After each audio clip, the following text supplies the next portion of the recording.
Good evening. Good evening. So you That music gets me every time. You love it, mate, don't you? I love it. I tell you. How's the week been? Anyway, before we get into that bit, Mr. Chris Giles, thank you very much for joining us. For those people that don't know, Chris is the managing director at SKS Selective Koi Sales. Been around in the hobby for about 10 minutes. Don't really know quite a lot. Has probably seen more than he ever really wants to ever see. But we're going to dig into you in a minute or two, Chris. We're just going to do the round robin and a catch up with the normals, and we'll pick up some people in the stream while people start building in. That is. So, how's the week been then, Dave? Any good? Yeah, pretty busy actually. Yeah, things have obviously the weather's got people out in the gardens and people are ordering and people are coming and purchasing fish. So yeah, it's good. I mean, a little bit different from a week ago when we were sweltering in 35 degrees, but yeah, this week's been okay. And I must say, this came crashing through the door, and I mean crashing. Another book. Got one yet. Another book. Thanks, Liam. Yeah, so all in all, yeah, a good week. Lee? Yeah, again, another busy week. Yeah, just kind of a lot of, I'm basically still prepping for the koi show. I want to try to get there with a bit of a bang. So it's all about administration for me, concurrent activity, ready for the show. So it's not that far away. I mean, you and Dave are a seasoned professionals, so you don't worry about it until 5 minutes before. But I mean, someone like me, there's a lot of stuff to get, for the show. When you've actually got it and it's just stored then for the show and time again. But when it's your first show, there's actually a lot to think about. You know what I mean? And I'm sure more than you ever imagine, mate. Yeah, exactly. So anyway, yeah, that's what I've been doing basically. Right, there's something just popped up here. I don't know what this means. Evening all. Krafty, ask Dave if he's got the GP on next to him. Do we know what that means? The GP? Is the MotoGP on? Oh, that's what he's probably on. The Grand Prix. No. I've let's have no comments on that because I haven't finished watching. I've got it recorded, so please. Hamilton's won. It's not even raced yet, but yeah. Oh, isn't he? I'm out of the loop. I won't touch on it. I've had a few spoilers all day, Dave. So I've been a bit like, I won't tell you, Alf. But see, Chris is clearly the most intelligent one out of all of us because he knows exactly. Terribly not. Definitely not. Chris, how's your week been, my man? Good, yeah. A bit as Dave said, the weather's brought people out. It's been like flat out from the minute we get in till the minute we leave. Most weekdays now seem like weekend days. They're as busy as weekend days. People flying in, the phone going crazy. Just exactly what you want, really. I'm just quick to moan about stuff like that, but we need to make hay while the sun shines because the season is very short and busy in the summer. So no, we're lucky. A lot of people keep turning up and orders keep coming through, and we're doing our thing, trying our best. It's nothing worse when nothing's going on, isn't it? It's like I haven't had that for quite a long years. A lot of years. I'm on about customer base, like when no one's coming through the doors. It's like wintertime is dreary, isn't it? When you have days where you don't see anyone. Yeah. But unlike us, though, I mean, I've had a busy week, but enough about that. Unlike us, you've got a wholesale business as well as retail, haven't you? Yeah. So you and yourself is like 50 times busier than us. Yeah, juggling everything. You've got little post-it notes stuck everywhere. Ring this person. It's all just trying to keep people happy the whole time. Make sure they got their orders on time. Make sure customers are getting answers.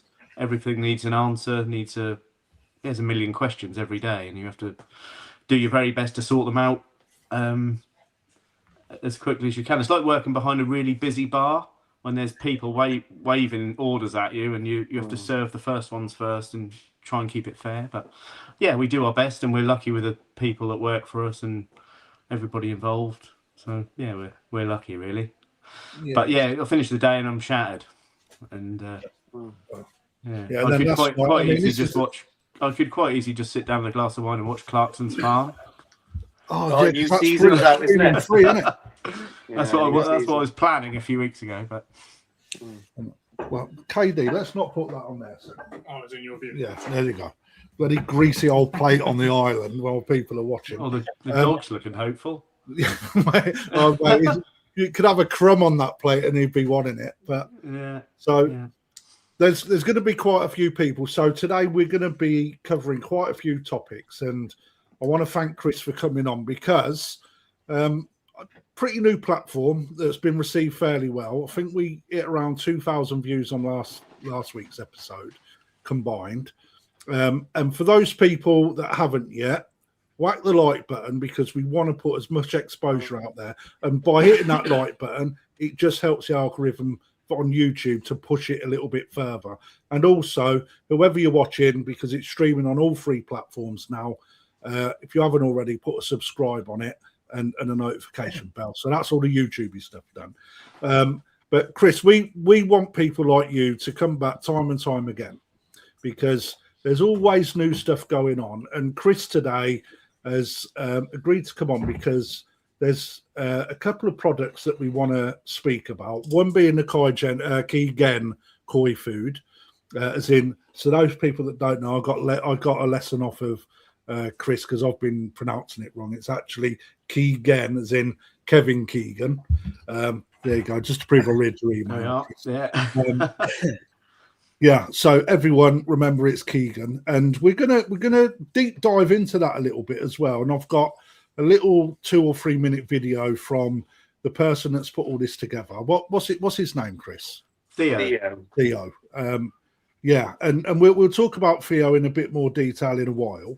And then after that, we want to look at a bit of mountain tree. And then, Chris, you've been to China a few times, so I'm going to give you a bit of a shin kick on that as well. And then, and likewise, being a first time guest, this is a conversation rather than an interrogation. So please feel free to ask questions back to us as well and put us under the cosh as much as we will you. I'll try my best. And we've got just over 100 people in now, which is perfect.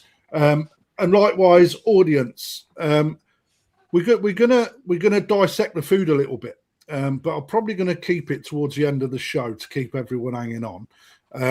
So think about anything that we're talking about, any questions, put them in. I'll pull some up during the broadcast, and we'll do a bit of a Q&A towards the end, depending on how this flows. And what we've found is, Chris, that the couple of hours that we're broadcasting is never enough time.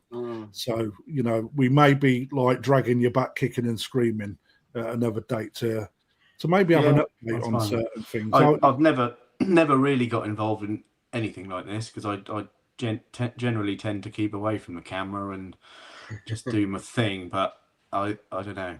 Once that sounds familiar. Yeah. Mate. Yeah. But it's an important thing, and people keep saying, "Oh, why don't you do a video and do a video here?" And as much as you resist it for years, you do have to embrace it at some point. Absolutely, and that's what I'm doing now. But before we get into this, because I want to touch on a few questions for you directly. You throw them back to us if you want, all right? But for those people that don't know you, Chris, number one, how did you first get into or involved in koi keeping?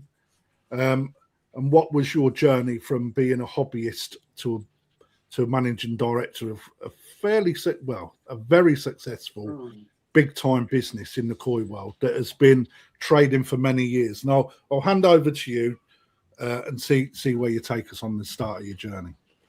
Okay, so I've never been a koi hobbyist. I'm a hobbyist dealer now by sort of default because I see so many koi, and you have to love koi to be in this game, so you have to be a hobbyist to some degree anyway. But I didn't start off as a hobbyist. I started off purely just as a job. I was 16 and I'd finished high school, started college. My dad said, "Oh, you're not going to lay around all summer and do nothing like 16-year-olds do.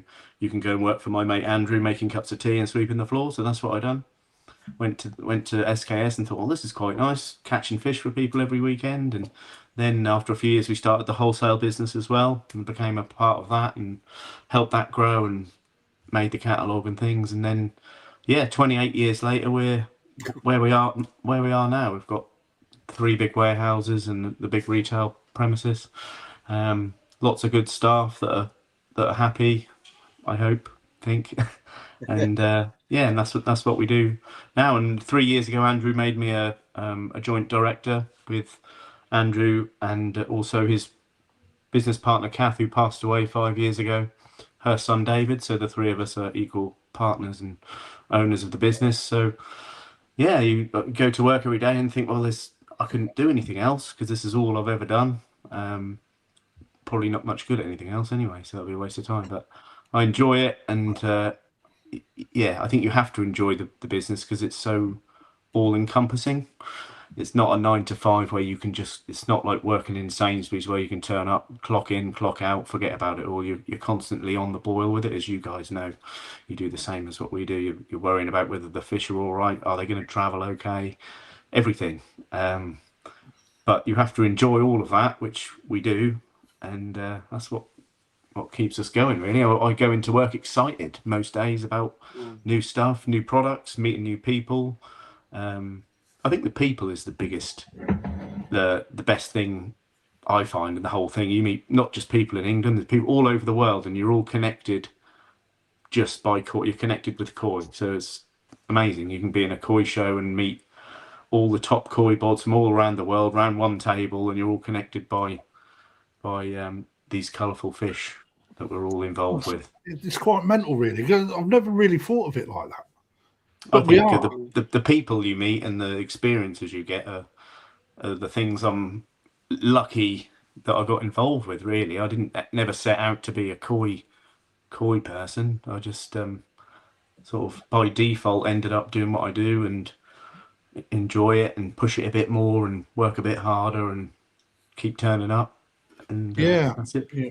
I don't think there's I don't think people realise how many hours we actually do put in. I mean, I've already done a 10-hour shift before starting this tonight. It's in the background, as you know, Chris. We was testing yesterday and preparation for the show, and that's on top of me looking over 4 businesses. So and Dave and Lee are both. I mean, Lee's got now 2 businesses and a young family. Dave's old, so even one business. He's not that old. Even one business. Yeah, but he's got a lovely lady he's got to entertain as well. I know he puts a lot of effort into that. And I mean that's so true. I mean, Lee, since you've been you do your YouTube, which is a second job anyway. Yeah. How many extra hours are you finding it now? You've got that premises open. Yeah, so mate, I'm up at like 10 to 7. Come down here, observe the fish, do bits and bobs.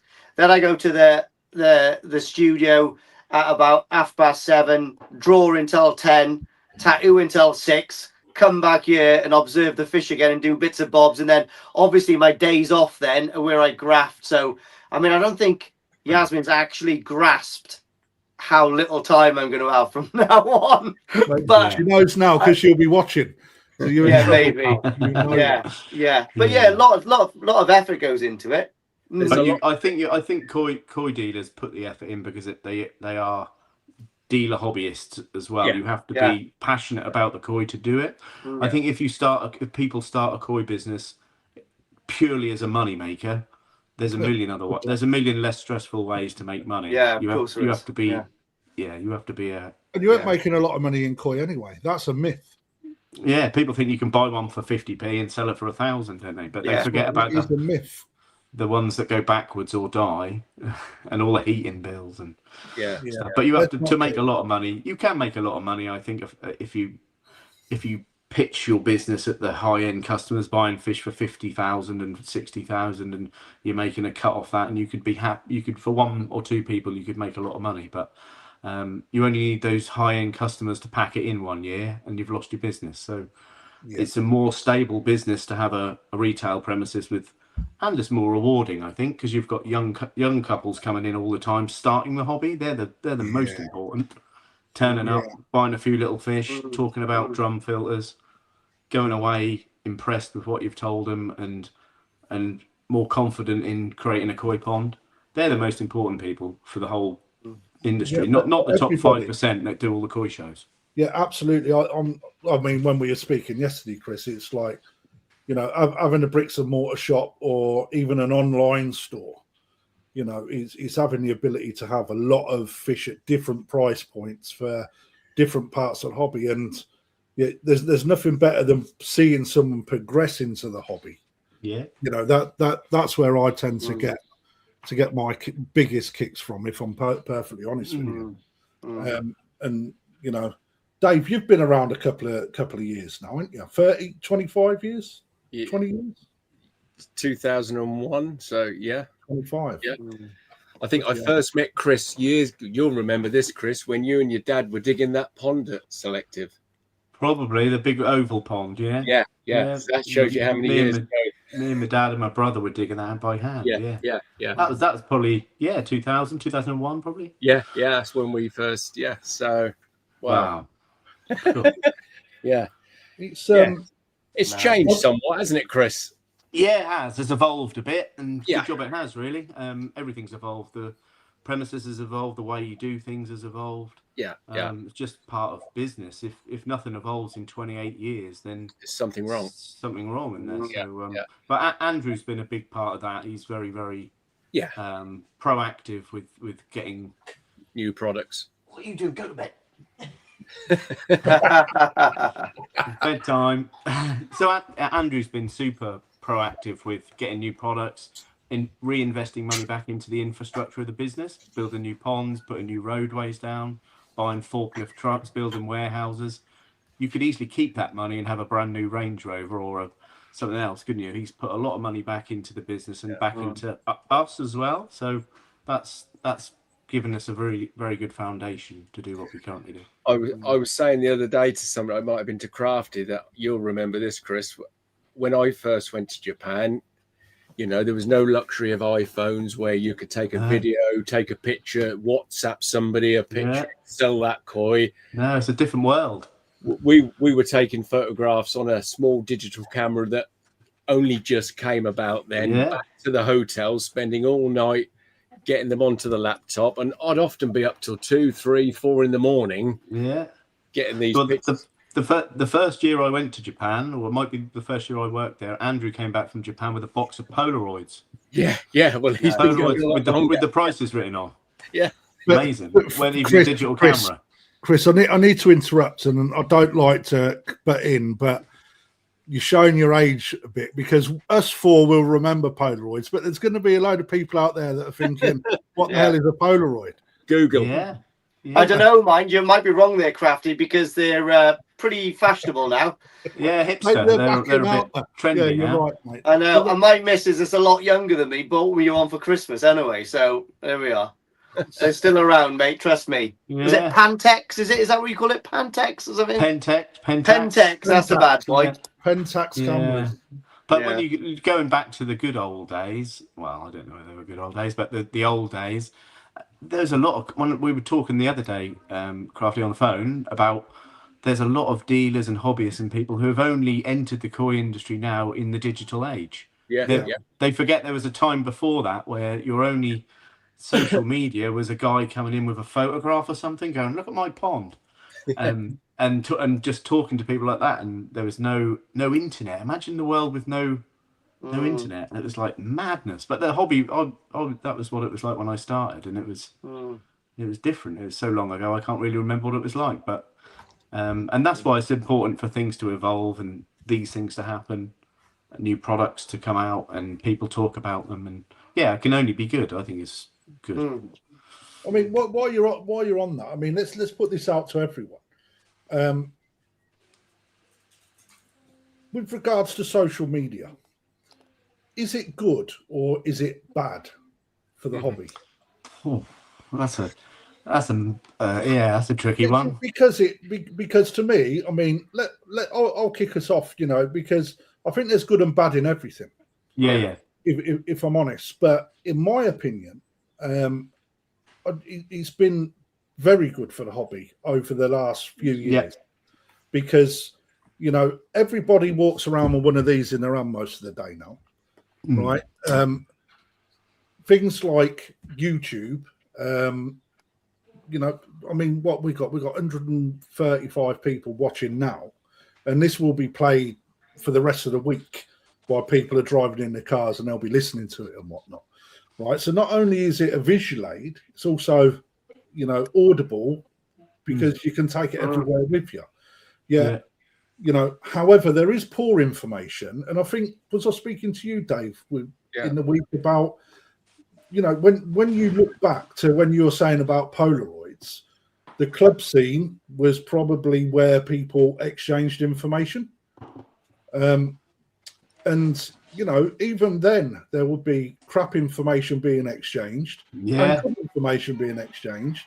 And then we speak about, you look at the forums, all it is an evolvement of what's happened back in the 80s through to now. I don't think anything's changed, Krafty. I think years ago it was forums, Facebook pages, and it's like everything. On some you got really, really good information, on others not so good. And I think this is just, like you say, it's the same it's just evolved to this now instead. And I'd like to think on the whole there's more good than bad. I think so. I think the good outweighs the bad. I think so. And it does a good job because it does spread the word. I mean, there are, we've got to forget now that our era didn't rely on these, but no youngster now goes anywhere without their phone, and they are the new blood of the hobby now, these that are coming in at 20, 25, 30s, and they're never without these now. So it's a way of getting across to them and a way of them to learn without having the magazines now aren't so prevalent. So you've got Liam's. So it's not like they can pick up a magazine anymore, 2 or 3 different magazines to get an opinion. It's all out on social media now. And it's the same, I think, like my grandfather had koi ponds. My father, I can remember first seeing his koi pond in like 1985, I think, something like that, in West Wales. But I think the difference in social media now and the internet and all that kind of stuff is you can get things quicker. You can learn things quicker. I mean, products can be produced quicker and tested quickly and all that kind of stuff. I think it's just that probably every hobby, not just a koi hobby, has sped up. Everything's sped up. You can get better at something quicker. And that's information is instant now, You used to have a chat in the pub for 3 hours just to learn. That's something. right. That's right. It's the same as selling fish. When back in the day when you're using Polaroids.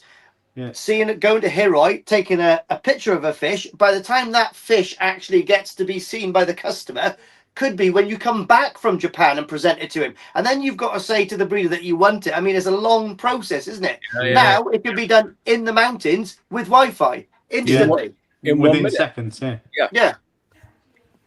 I think overall, social media is there, as Dave says. It's evolved. It's an evolution of what we do.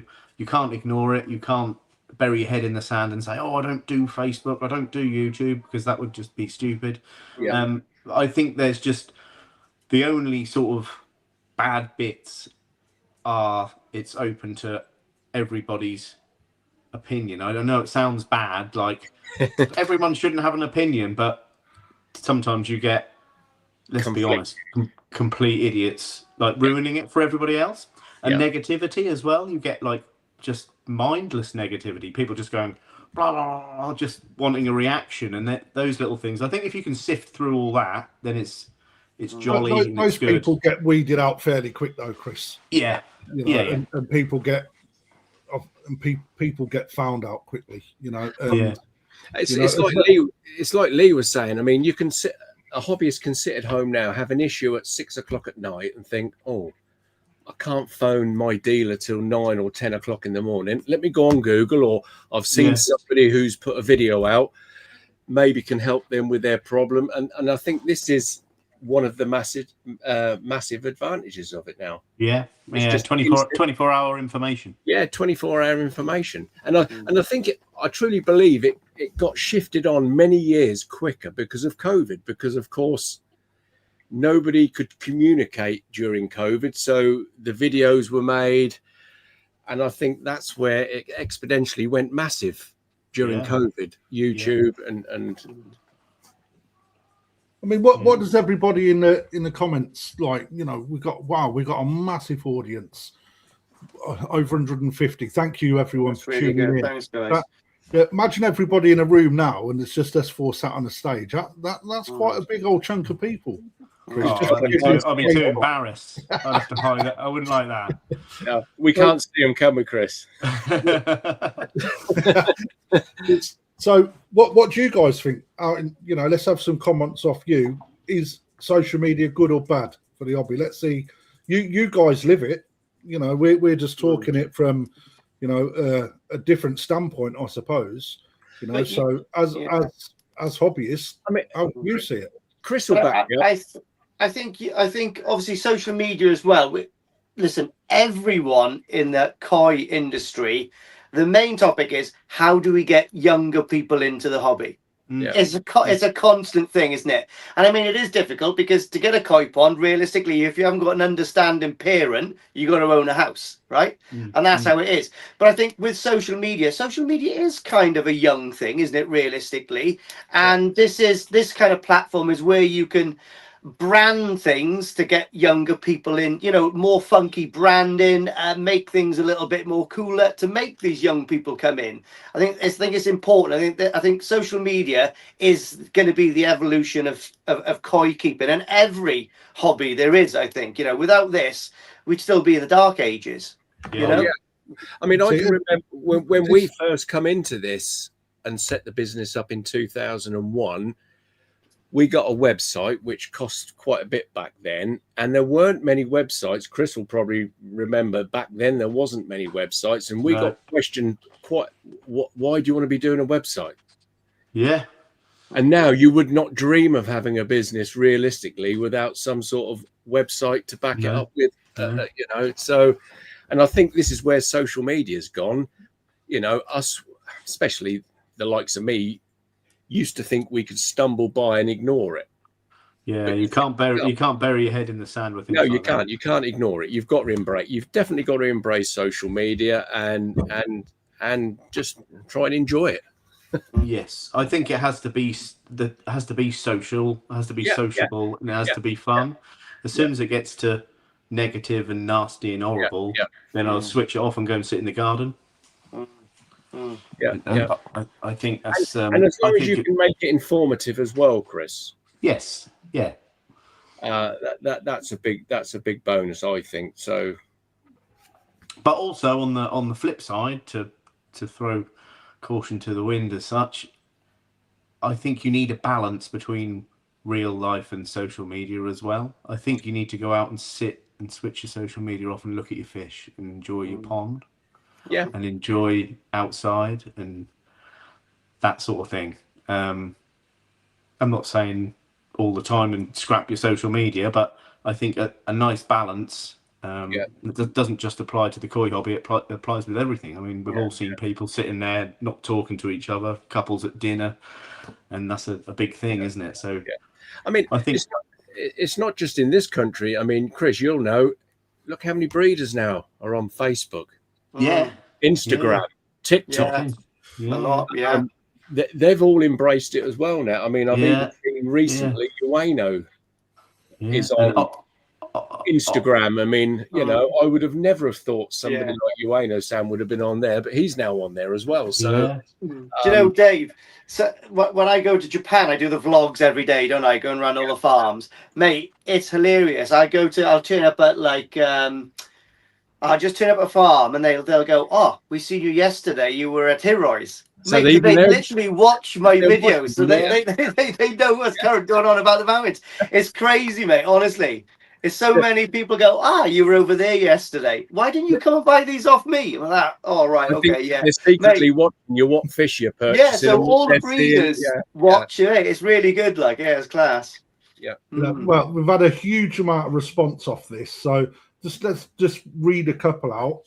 So Damon found koi initially through social media. There you go. You know, and you know that in itself, right, is a win. Yeah. Because how many hobbyists out there actually know that there's koi specialists as retailers in the country. Not hardly any, unless you live close by. You know, they'll stumble through a garden centre and then start learning the lesson a little bit the hard way. I mean, Wayne states sometimes there are too many experts giving the wrong advice, and this actually goes back to what we were saying earlier. So even in the koi clubs, right, and the forums, you put a question out there about raise scales on a fish, etc. Somebody's asking questions about water quality. Some are saying about, you know, doing a scrape. In fact, back in the 80s, that weren't even a thing. You know, some people would say that you got to use salt. Some people wouldn't, you know, or be dead against it. So it doesn't really matter. That there is irrespective of what sort of livestock you'd be keeping. There'd be people that try and test something that works for them, give that advice, and that may not be the right advice for you as a koi keeper. Sometimes you've got to sort of pick the people that you want to work with and only listen to them when it's time for you to submit something. You know? Do you know that I think some of the problem is, I think everyone's got their own experience. Do you know what, right? I truly believe koi keeping is about water, okay? Water qualities, right? You keep water, not koi. That's what my old man always used to say, which is true in certain ways, I think. But do you know what, right? Water in Wales, keeping koi in Wales is totally different to keeping koi in London, because it's a totally different water makeup. So when you're listening to some of these social media platforms and they're giving you their advice that works in their water makeup, if I tried it in my makeup, it wouldn't work because I can't use some products because I've got no KH. So I think a lot of it is lost in translation. I think a lot of people are experts in their local environment, but when they're trying to pass that knowledge nationwide, it doesn't actually work as good as it would in their environment. No, I would agree with that. I mean, I don't know.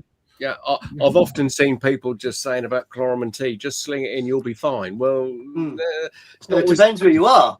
Well, exactly. Well, there's a lot more behind chloramine tea than probably that we could speak half an hour on that medicine. Oh yes, yeah. I mean, people just don't realise how critical certain parameters are to use that, and to be dosage rates as well. That it can soon become a lot more toxic. That's the word, not lucrative. Yeah. That's it. We'll talk about medicines on another show, I think. Yeah, of course. Yeah. Colin Holland states that him and the girls hardly watch mainstream TV anymore. Yeah, I mean, a lot of customers come in and say that. To be fair, Colin, he never stops me. Oh, you need to do something. You need to do something. Now I'm doing it. I don't hear from him, so that's good for me. Luke Bonsai, social media has took over. Well, it has. You know, everything's digital now, isn't it? So I agree. Michael Lawson, hiya, mate. Hope you're well. In my opinion, it is as good. It's good point and place, but there's too many people that give bad advice. And again, I think that comes down to who you take advice from. You know, people learn irrespective, you know, right way or wrong way. Yeah, I think go on, Chris. Sorry, mate. No, I was just saying. I think some people need to stick with one source of information or one koi dealer or something. Put their faith behind them and stick with that. I think the problem comes when they're getting conflicting advice from left, right, and centre. Confuses everyone. They end up not getting the right advice from one person, getting the right advice from another, leaves a bit of a bad taste, kills a few fish, and then there's a negative impact on the hobby. I think find someone you like and you trust and you has always looked after you, and stick with that. It's mad, isn't it? We all say the same info. We've all got that same advice, to be perfectly honest, haven't we? You know, it's just whether or not people heed that advice, because I'll be negative here, but not purposely. It's more of a positive than a negative, or a positive from a negative. If lots of koi customers listened and done as you asked, sometimes they wouldn't have as many problems as they find themselves having. Yeah. You know, here's one that might actually be a negative from the social media thing, because I've just thought about that. What Chris was just saying, you should stick with a dealer, ask them questions. Now, the problem we've got now back in the day, your dealer would be local to you with the same kind of water that could give you good advice, come and do a pond visit, come and do a scrape for you. But now a lot of people can buy fish, you know, through the post from the other side of the country because of social media. They want to go there and do that. And then they can't actually give you the care that, you know, they can't pop down the road to give your fish a scrape or to check your pond parameters. They'll have totally different because obviously I buy a lot of fish from Ryan exclusively. His water is totally different to mine. And when he was telling me how to look after fish, I was scratching my head and saying, it's not working. So then I just obviously took on board some of the stuff he was saying and applied some of my own common sense, and then it started to work. So I mean, that could be one kind of downfall from it, where you've got too much of a reach now to buy koi and you haven't got that one specific dealer that's actually quite close in relationship to where you are, so they can't do that care and, you know, the duty of care call and stuff like that. Yeah, you know? the physical handiness of having someone with a microscope to come and have a look at your fish. Yeah, maybe. It's one negative, yeah. And that, but right, the koi bar, coming back to you. As you've stated, social media has pros and cons, and yes, you have keyboard warriors and people who just want to shame people for mistakes. But generally, I find the koi community a great bunch. And that's what I was saying earlier, you know. I'd agree with that. I'd agree with that. Yeah. I think you're always going to get negativity and people who want to just shut people down or be horrible to people. But that's in every walk of life, isn't it? It's not just this hobby, it's every hobby you get that. I've got friends in other hobbies. If they was to try and do something the same, they'd get shot down in flames by certain elements of their hobbies. So I believe you'd get that in any hobby. You've just got to rise above it and think 90% of the people are good. Nice. I'm a firm believer that dealers should be the people that make the positives and change people's ways of looking, because it's like when you're looking at fish, right? You appreciate, you don't assassinate.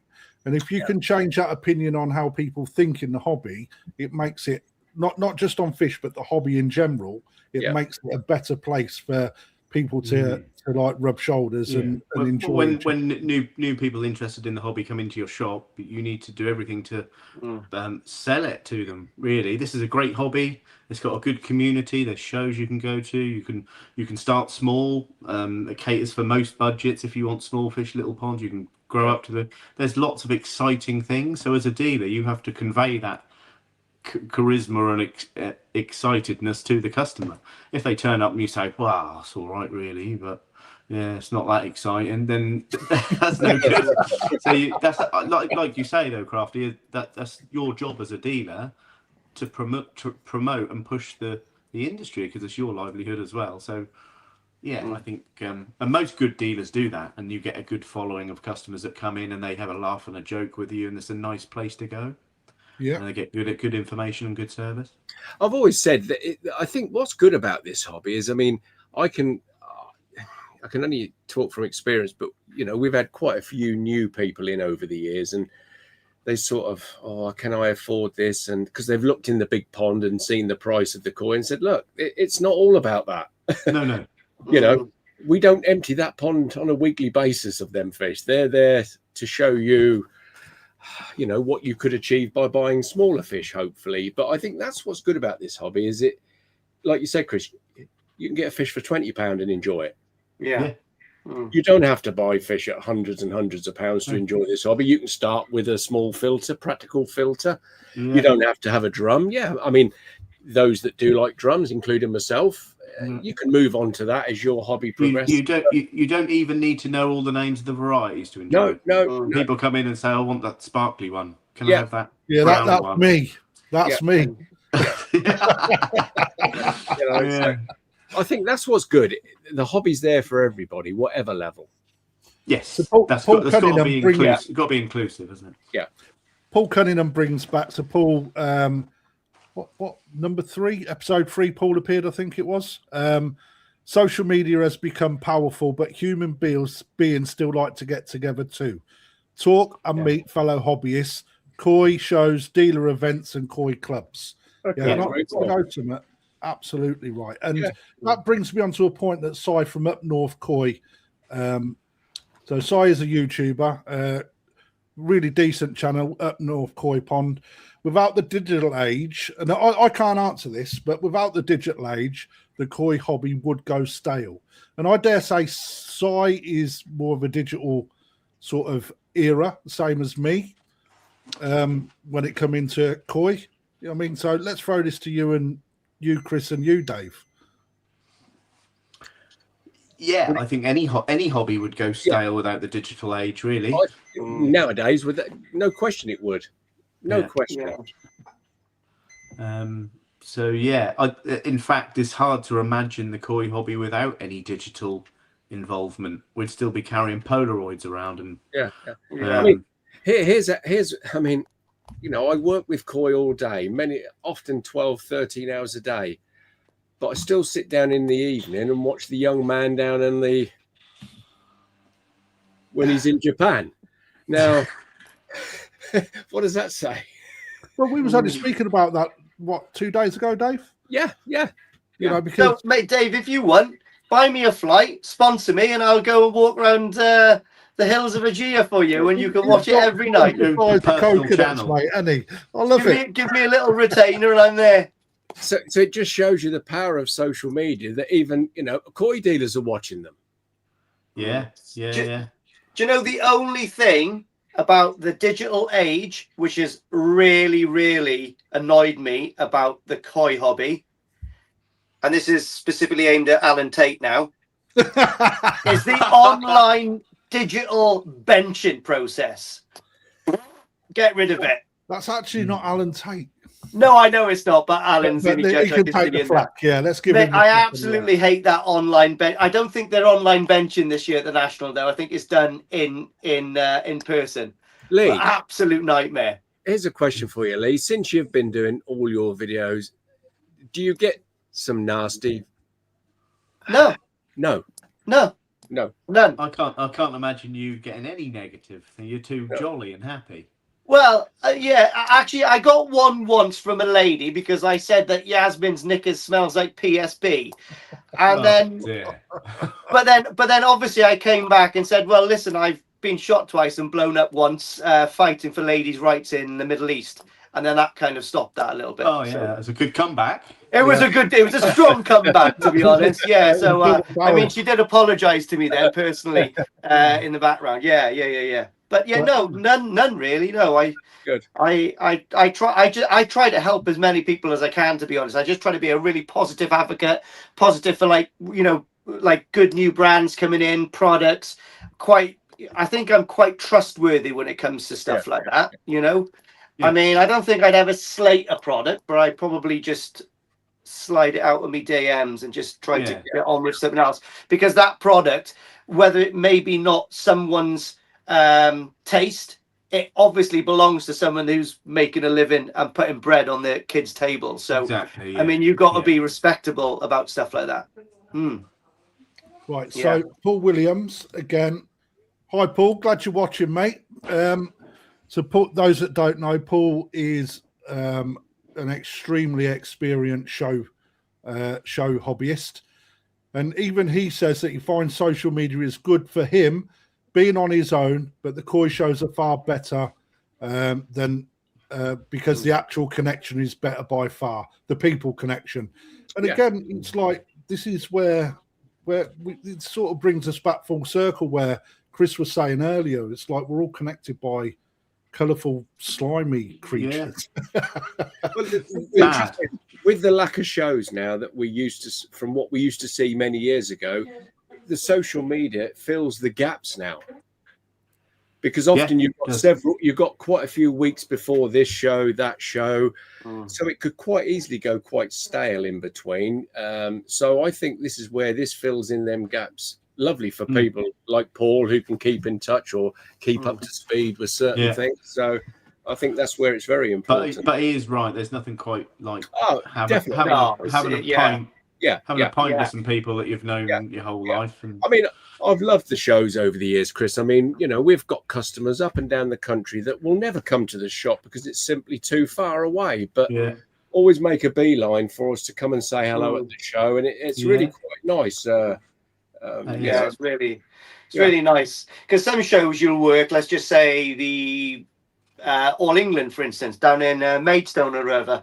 The guys that go there, I might only see them once a year because it's a round robin. But it feels like when you're there, you're setting up on the Friday or putting your fish in on the Friday, and it feels like you go, mate, is that a year that's gone already? It's crazy how boom, it's quick, isn't it? Mate, you wait until you start doing the shows as trade, mate.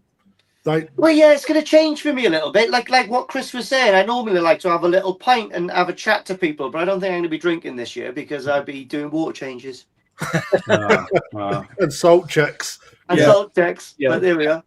So Steve Rollins, I haven't read this, Steve, so this is straight off the bat. But another show person. Regrettably, too many people on socials give advice without asking questions to understand the person's setup and events leading up to the issues being experienced. So, for example, this has happened, that's happened, and it's gone straight into you need to do this, that, and the other without having a full understanding of the bigger picture. For example, Lee's comment in CT being an example, and that. So, again, this is where, as we all say, work with people that you trust. Quite often the best people are within your own catchment area. And what I mean is, Lee's in Wales, I'm in the Midlands, Dave's right on the coast, so he only knows about 5 people. Chris is more inland. But everybody around that area tends to have the same water setup. Do you know what? I probably could have a personal assistant for the amount of people that message me about problems with their koi and their ponds, and I'm like, I'm the last person really out of the whole 4 of us that people should ask because I've got the less experience. But I try to even not really say anything now, because trying to diagnose a problem off a text when you've not, like you're saying, you've not seen the pond, you've not seen the setup, you don't know the water makeup, it's impossible to diagnose anything. It really is. So I always say, go to your local dealer, wherever you're buying your fish, go and ask him. Again, local area, he can come out and do everything. So there are some things that you just cannot do online or with social media. There are some occasions where you do need to physically walk into a shop, look somebody in the eye and say, what do I do? I'm in trouble. I need some help with this. And you can get it sorted out. You can't do that on a text, as you said. No, impossible. But I think it's a little bit like if people take their car to the same garage, have done for years. You trust that garage, you stick with that garage. You don't, every time there's a problem with your car, take it to a different garage to sort it out. So that's the same with being loyal to your local dealer, really. Koi Life, this is a superb comment, mate, and thank you very much, because for me as a new dealer coming in, I'm 4 years into my tenure now. The first thing I realised is that it was very difficult for dealers to actually come together. And coming from a military background, same as Lee, we're all about camaraderie and working together for the better good. And that's well instilled within our DNA now, because the army teaches you that. And this platform was something that I wanted to put together for the exact reason that you're seeing, to prove that dealers can work together. And just wait until you see the lineup. I'm not going to tell you people that we've got lined up, but we've got a lot of people that have approached and want to be part of us, and people we've reached out to that also want to be part of us. So this is, in my opinion, the first step of showing everyone how good all of us koi dealers can be and work together, because ultimately there's enough customers for everyone, and we're scattered around the whole of the UK. So, you don't need to be war and peace amongst us. You're not kebab dealers. Not anything against kebab dealers. All on the same street. But it's a very niche industry we're in, and it's quite a small bubble. And there's people that I speak to outside of the koi world that have never heard of koi carp. You say, we sell koi fish. Oh, never heard of them. And so for that little niche bubble and niche industry, to have all of these specialist dealers that get together 2 or 3 or 4 times a year. Everyone's got to get on. Surely you have to work for the sake of that our whole industry. The Japanese do it. They're always all together. Oh, mate, they're amazing. Yeah, sorting out all the shows. You see them. You know, they got the little work groups. They all attend the shows. The Chinese. I saw a video on there earlier. There was Chinese dealers, Japanese dealers, all round a table together, enjoying everything, celebrating the whole industry that we're lucky to be involved with, and that's what it's about. So why wouldn't everybody just get Chris? In all the years I've gone to Japan, I've never ever once heard any breeders say anything bad of another breeder. No. You look at the earthquakes when their ponds were falling down the hills; they were helping each other. Yeah, there was none of this. Oh, that's a shame. No, because they can see the bigger picture. They can see it's their industry. Yeah. Right, Chris. Colin Holland's pointing something out, mate. Right, he's clearly noticed that you like a tipple. You're going to top up or what? Your wine. Get yourself away. If you ain't got a bottle, go and get yourself another tipple, mate. It's not. I will in a minute. I'll pace myself. Right, let's move away, guys. Everybody that's watching, over 180 in now. Thank you, guys. Mate, that is just superb. Right, and that's exactly what we want. We want to get it right. If there's 180 of us watching, let's get a load of likes in there. And what you want to do is 180 watching, text a mate, and get those to watch us as well. Absolutely. And subscribe to my channel. Well, I've got a really big family. Above 1,000 because get my numbers up. Streaming, he's going to start doing more on camera, aren't you, Dave? Like where you're talking.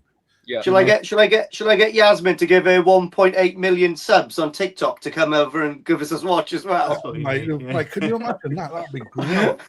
But I physically can't get through all of the comments, guys. And what I will say is thank you. It's good that you're contributing. I will pull one up though, because Matt and Rach, grateful you're within 45 minutes of us, Kraft. Your knowledge has been so helpful. More than welcome. And anybody that comes in, anyone that rings me up, if I'm available on the phone, I'll talk to you. It's not a problem. And as will any of these guys as well, to be fair. Let's get into the main meat of it, Chris. Right? Let's start off with China. Okay. Because and then we'll work backwards. And I will be talking about the new KiGen Food. So Kevin KiGen. All right. That's how I want people to remember it. We'll be getting onto that a little bit later.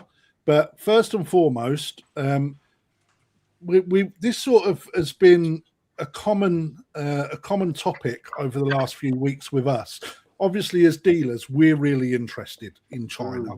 It's a little bit of an unknown to us, but not to you so much because you've been out there already. And then we'll move into the media aspects with Mountain Tree, and then we'll look at the food, just so people are aware. So when you went out to China, give us a summary, like, of how many times you've been.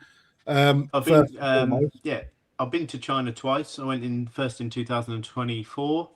I was invited by Mountain Tree as part of their Koi United trip, which they done, which was basically a bus full of people from Europe. There was me from England, a couple of Germans, some Belgians, Seba from Holland, Geert from Holland, and a few others.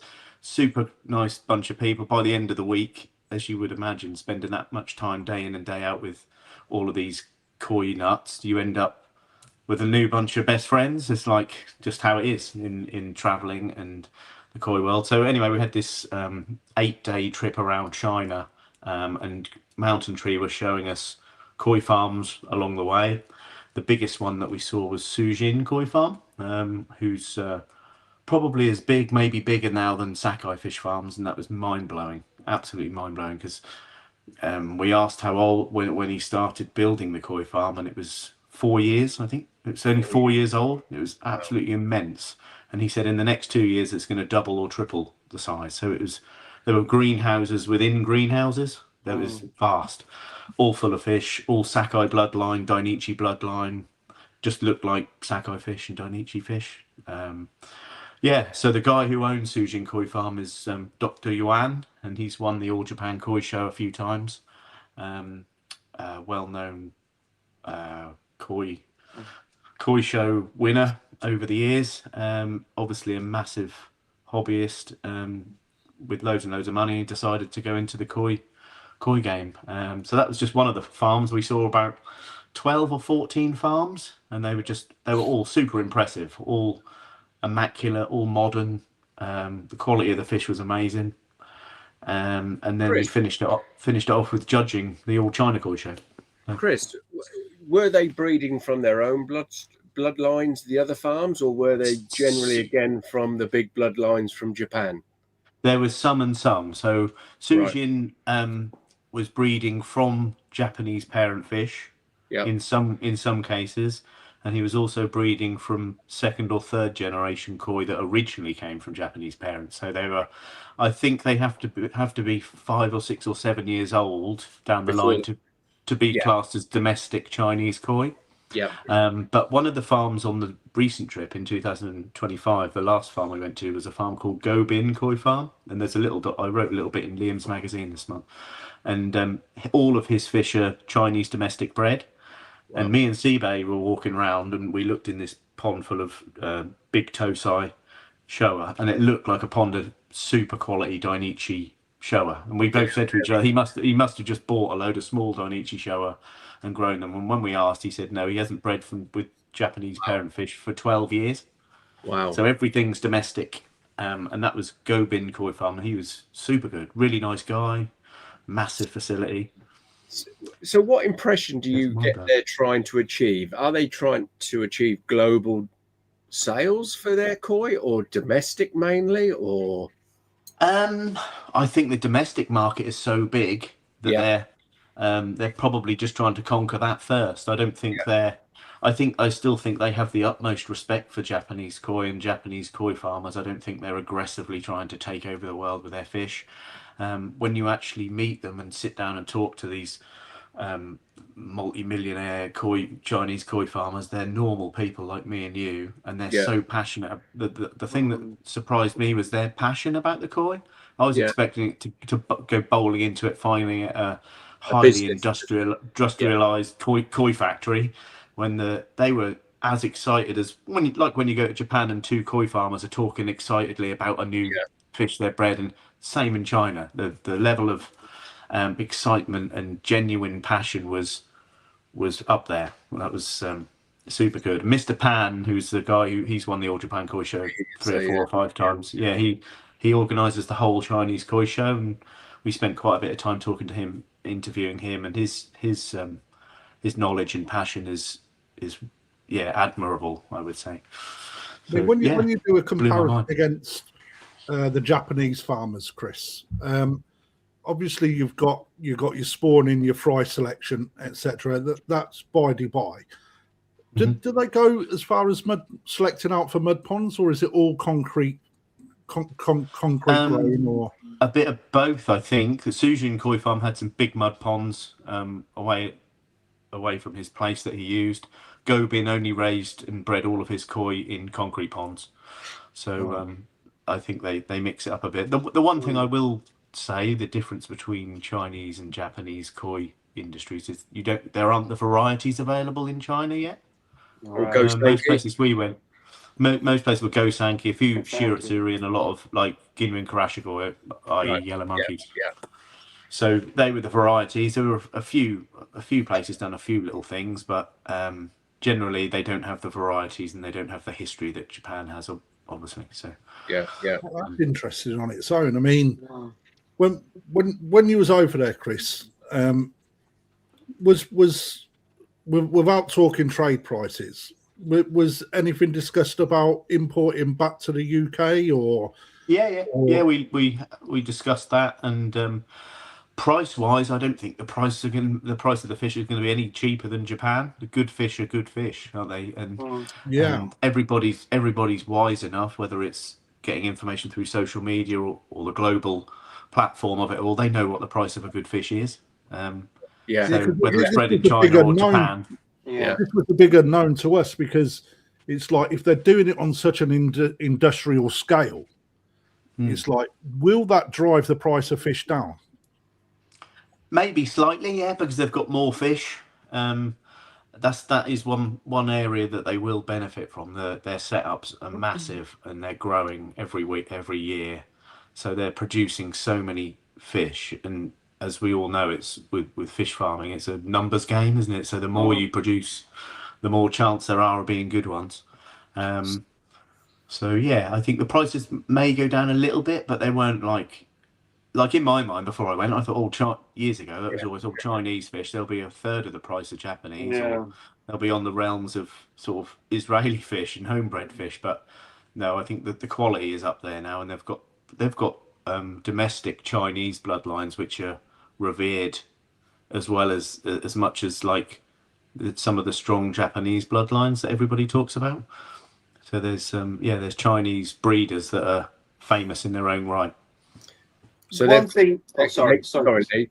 So they've got a following with their own people now, their own koi. Yeah. I had a retail customer come in a few weeks ago, a Chinese guy, looking at some Dainichi fish we had, and he goes to China regularly, and he said the Gobin bloodline fish are really sought after in China, and they command high prices. He's won a few of the all China koi shows with his domestically bred Chinese koi, competing against Japanese koi. Wow. So yeah, the quality is there. The quality was mind blowing, but the setups were crazy big. Did you get to speak to any of the guys that run these to see if they're going to do other varieties going forward, Chris, or are they just going to concentrate mainly on? We did. I think a lot of the koi farms we went to were quite high end ones. And as we know, high end koi hobbyists generally ask for Go Sankey, don't they? Yeah, of course.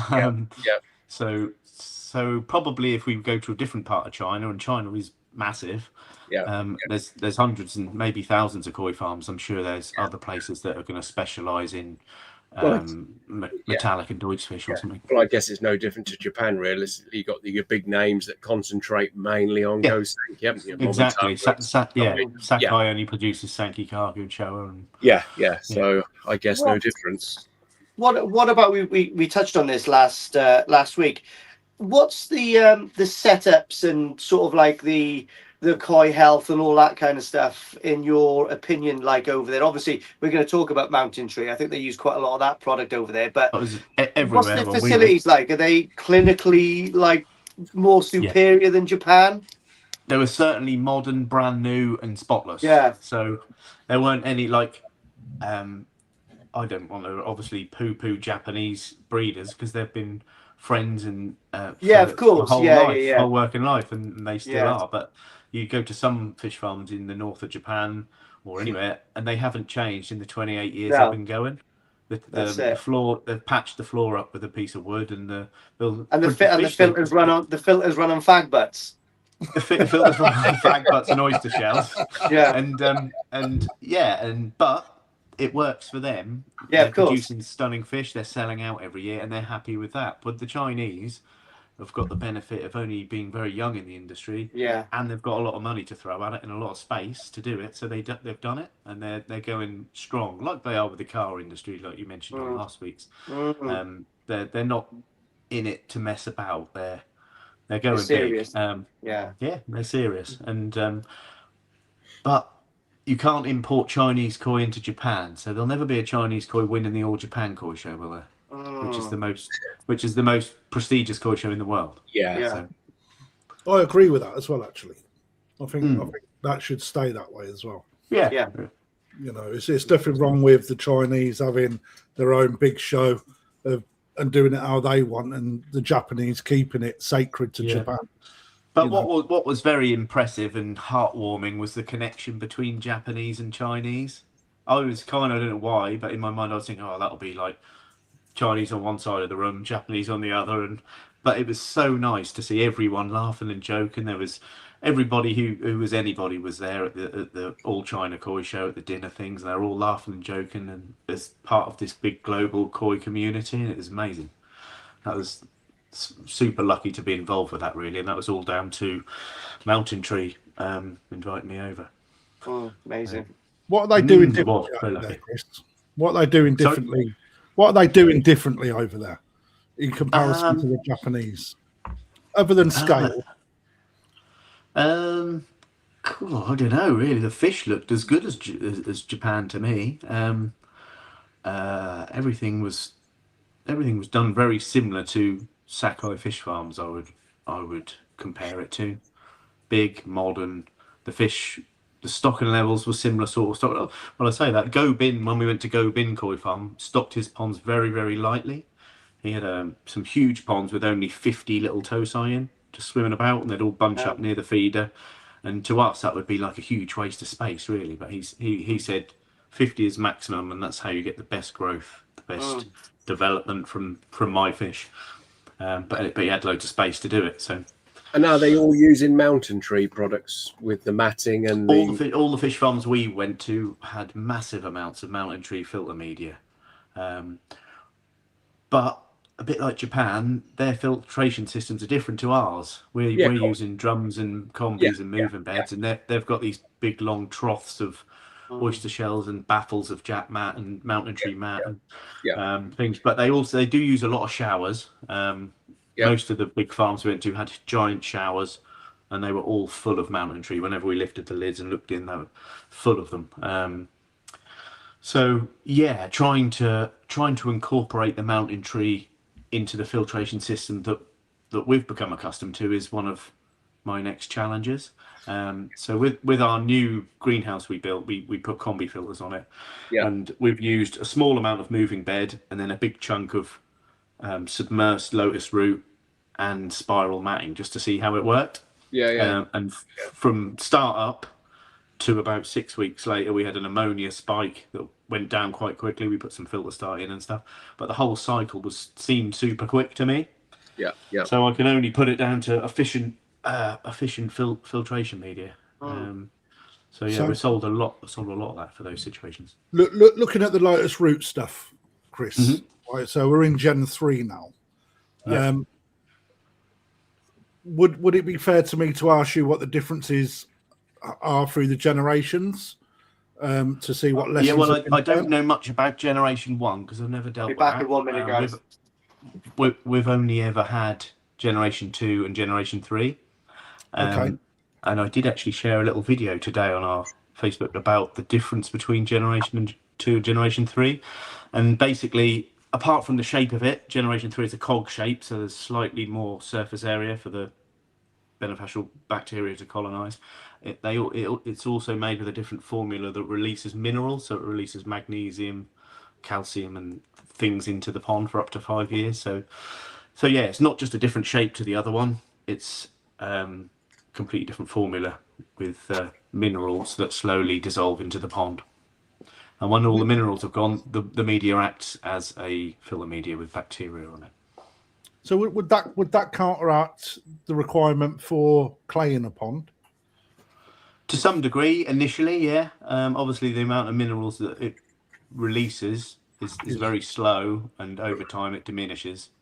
So, yeah, I would still chuck a bit of clay in because you can't really go too far wrong with that. But yeah, that's working ever so well for people. Lee's back. Let me just bring him back into the frame. I was just about to. I've got a great example of proper mature Lotus Root. Look at that. Oh yeah, and that one hasn't full ecosystem on that bad boy. Yeah, I'll tell you like what, a piece of art. Yeah, it's lovely, isn't it? Wait, Chris is into his art, Lee. Get it in a box, get it sent over. Worth a couple of Do, we million. love that. Glass dome. Yeah, I know. Yeah, it's probably that's just been running for about 2 years. I've done a small collaboration with them, and they sent me a few boxes of that down, and it's just been in the main pond, and it's great. It's really good stuff. It's been running literally for. Let's have a little look. It's been running for 2 years, and it's absolutely still rock solid. Because that was one of the down points on like first gen. It went fairly soft and spongy. Well, there was there was a batch in the initial days before we started selling it in the UK. There was a batch that just dissolved and crumbled. They knew about it. It was a faulty batch that had been baked at the wrong temperature or something. But they replaced the whole lot and moved on and onwards and upwards. But yeah, it's just one of one of those I things. mean, But no, I'd want you to try some Generation 3, Lee. We'll send you some. Yeah, You can try like I said, put it's it in. I've got. Funny enough, I've got a load of showers and they're empty at the moment, so it would be really interesting to try some of the new products. Perfect. Yeah, Yeah, that's what you be need really to do. good. Because Yeah. the company, again, I bowled into the whole China thing thinking this company are just going to be a big industrial money grabbing machine, and I couldn't be any further from the truth. They're all koi boffins, koi nuts. Yeah. Their office with 30 little computers in. They all had little aquariums and funny things next to them. They're all Awesome. fish and koi and aquarium nuts. They had a R&D department that had all these amazing marine tanks in, because they do a lot for marine fish as well. Yeah, that's what they want in a Everything little aquascape. That's what they'd have. They do them. They make little bits of little bits of lotus root with a little flower in a little glass dome. They produce all that. Amazing. Yeah. But the whole company are absolutely a wonderful bunch. I spent a couple of weeks ago. I took them all around England a bit and showed them what we do here. And they're really nice. And I'd like to keep pushing their stuff because I believe in it and I believe in them. Well, we're going to start stocking that now, Chris, after our discussions recently. Yes, I think you should. So Mon the Fish, Crazy Scotsman, what's that called? So that's Lotus Root Generation 3, mate. Real good stuff. But we've also got Brush Media and really mental Jack matting that is a luminous green, which I actually really like. I must admit, it's really good. I'm running some of that as well. It's good stuff. You know, and when you look, sorry, Chris, go on, mate. Sorry. Yeah. When you look at the makeup of it, and unlike the normal Jack matting, you know, the blue stuff that we tend to put in our ponds that we're used to, that's a lot more dense. So this stuff is a lot wider, so flow through and bacteria growth in it looks like it could be extremely good. I mean, time will tell, because I'm going to put some into a couple of our ponds, Chris. That's what my aim is.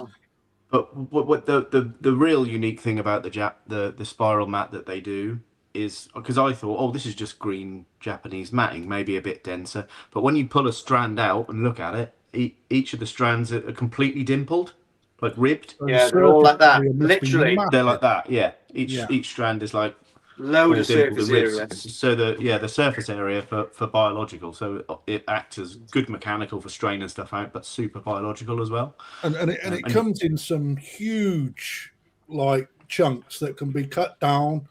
You also stack it as well, Chris, right? Yeah.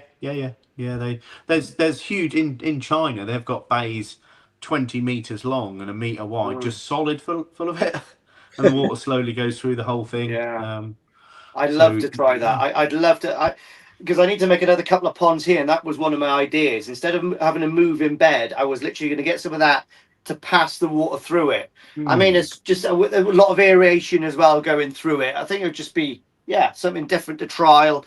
And knowledge is power and all that. It'd be interesting to be able to pass some of that knowledge on to people. Yeah, I think the reason they use so much of that in China, and now obviously at Sakai Fish Farms is using all the mountain tree stuff, is because their systems are so massive. Because look, you could never put drums and moving beds and fluid beds or whatever on those giant ponds and in all those greenhouses. So they found the most efficient. Yeah, they found the most efficient and best form of submersed filter media and stacked it up with that. Also, I think a nice idea for the Lotus Root, especially the Generation 3 that releases the minerals, a reason for using it instead of all the moving Hell-X or K1 is it just seems it's a little bit more natural. You've got a ceramic product in there slowly leaching minerals out, rather than a bunch of Lego churning around, plasticking everything up. So in my mind, it just feels a bit more nice, and then it starts growing ferns out like yours, and more really beautiful there, aren't they? I'm quite. That's the first thing I look at when I walk into the main pond. Not the fish, just that one fern. I love it. See if there's another sprouted like. Yeah, it's been Matt. In fact, Si from up north has asked a question: do the Filtro Excellent range have a dedicated combi unit that incorporates a drum style mountain tree bio? They do. So- Yes, they make one with mountain tree lotus root made into a rotating disc thing. I don't think they've taken off in the UK that much because they're quite expensive. Yeah, very and expensive. you've got another motor churning a load of stuff around.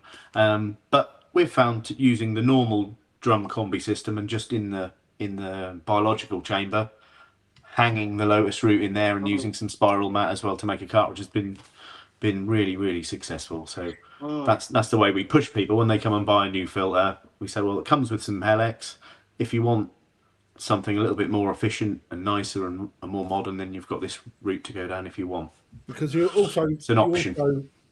Sell some cradles, don't you, where you can hang 2 or 3 Yes. lotus root pieces in Yeah. one. Yeah, Which suspend them on quite a cool. hanging kit. Yeah. It's really well thought out. And you've got the, okay, it looks like pumice. You've got the small little ceramic stones as well, haven't you, that you can use. Yeah. There's a load of different products. It really is. They are coming out with new innovative things every year, to be honest. And I for sure this year, I'm definitely going to jump on some of that and really give it a good trial and put it through its paces as much as you can in the koi pond. I mean, But, while Lee mentions them, Chris, them little pumice stones. So I notice they're out of stock. When are you getting any back in?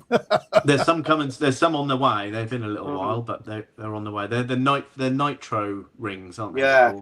Nitro. Yeah, they're cool. they look quite cool when I was looking at them in the week. Yeah. Yeah. Let's have a look. There was another. Matthew asked Chris, maybe you can shed a bit of light on this one. How does Gen 3 compare to a moving bed? Let's say 100 litres of K1 in a combo drum or a bio chamber full with Gen 3. So I dare say that they're both designed to do the same job with regards to nullifying bad water. So I'm sure somewhere there's a bit of technical information that tells you exactly how many meters square of surface area there are on each piece of There is, I've read Gen it. 3. There is somewhere, and also there'll be the same information for a bag of K1, so you can work out which has got the highest surface area. So K1 at a meter cubed is average around 1,400 meters squared. 1,400 meters square. Yeah, and that's a meter cube. Yeah, I don't know what the Gen 3 is per piece and how many you would need to make a meter's cube, but we could work it out. Such a geek to know that. How do I know that? But anyway, I can only really go on our experience with using one in our brand new greenhouse from scratch, a chamber full of, that's actually Gen 2. The startup process on the new filter was so much quicker. The startup cycle, i.e. ammonia up, down, and I can only put it down to that. Obviously, the benefit with Gen 3 over a plastic moving media is it releases the minerals, the magnesium and calcium and things back into the pond. I think that's superb. That bit beneficial alone is, that's really good, because it's amazing how quick that disappears out your water. Yeah. But if you check out the Mountain Tree website or look on their social media, they're always putting little videos explaining all of that. Yeah. Really nice little videos as well. So they're worth checking out. And there's no question a ceramic media will mature much, much faster than any plastic media. Yeah, I think all day long. Yeah. No, I think that's one that we need to have a look at. I'm going to change the back house media in our main pond to that to see if there's any noticeable difference. I mean, we're not going into a brand new pond, we're going into a mature pond, so it'll be interesting to see how well it handles quite a heavily stocked main I've been pond. telling it a while, Krafty, and I really do like this media. Yeah. With any product, that, as you said, the best way to sell it is to have faith in it yourself, and the only way to do that is to use it yourself and try it. Yeah. Otherwise, you're just talking a load of old rubbish about something you don't know about. You've got to try it and use it and speak to people and get good results. You might try and it doesn't make any difference at all, and then you can be honest with your customer and say, "Oh, it doesn't make any difference at all." But in our opinion and our experience, it's matured massively quick, and all the ponds we've got it in are good. So that's all we can go by. Yeah. So anyone interested in that product, hit any of us up.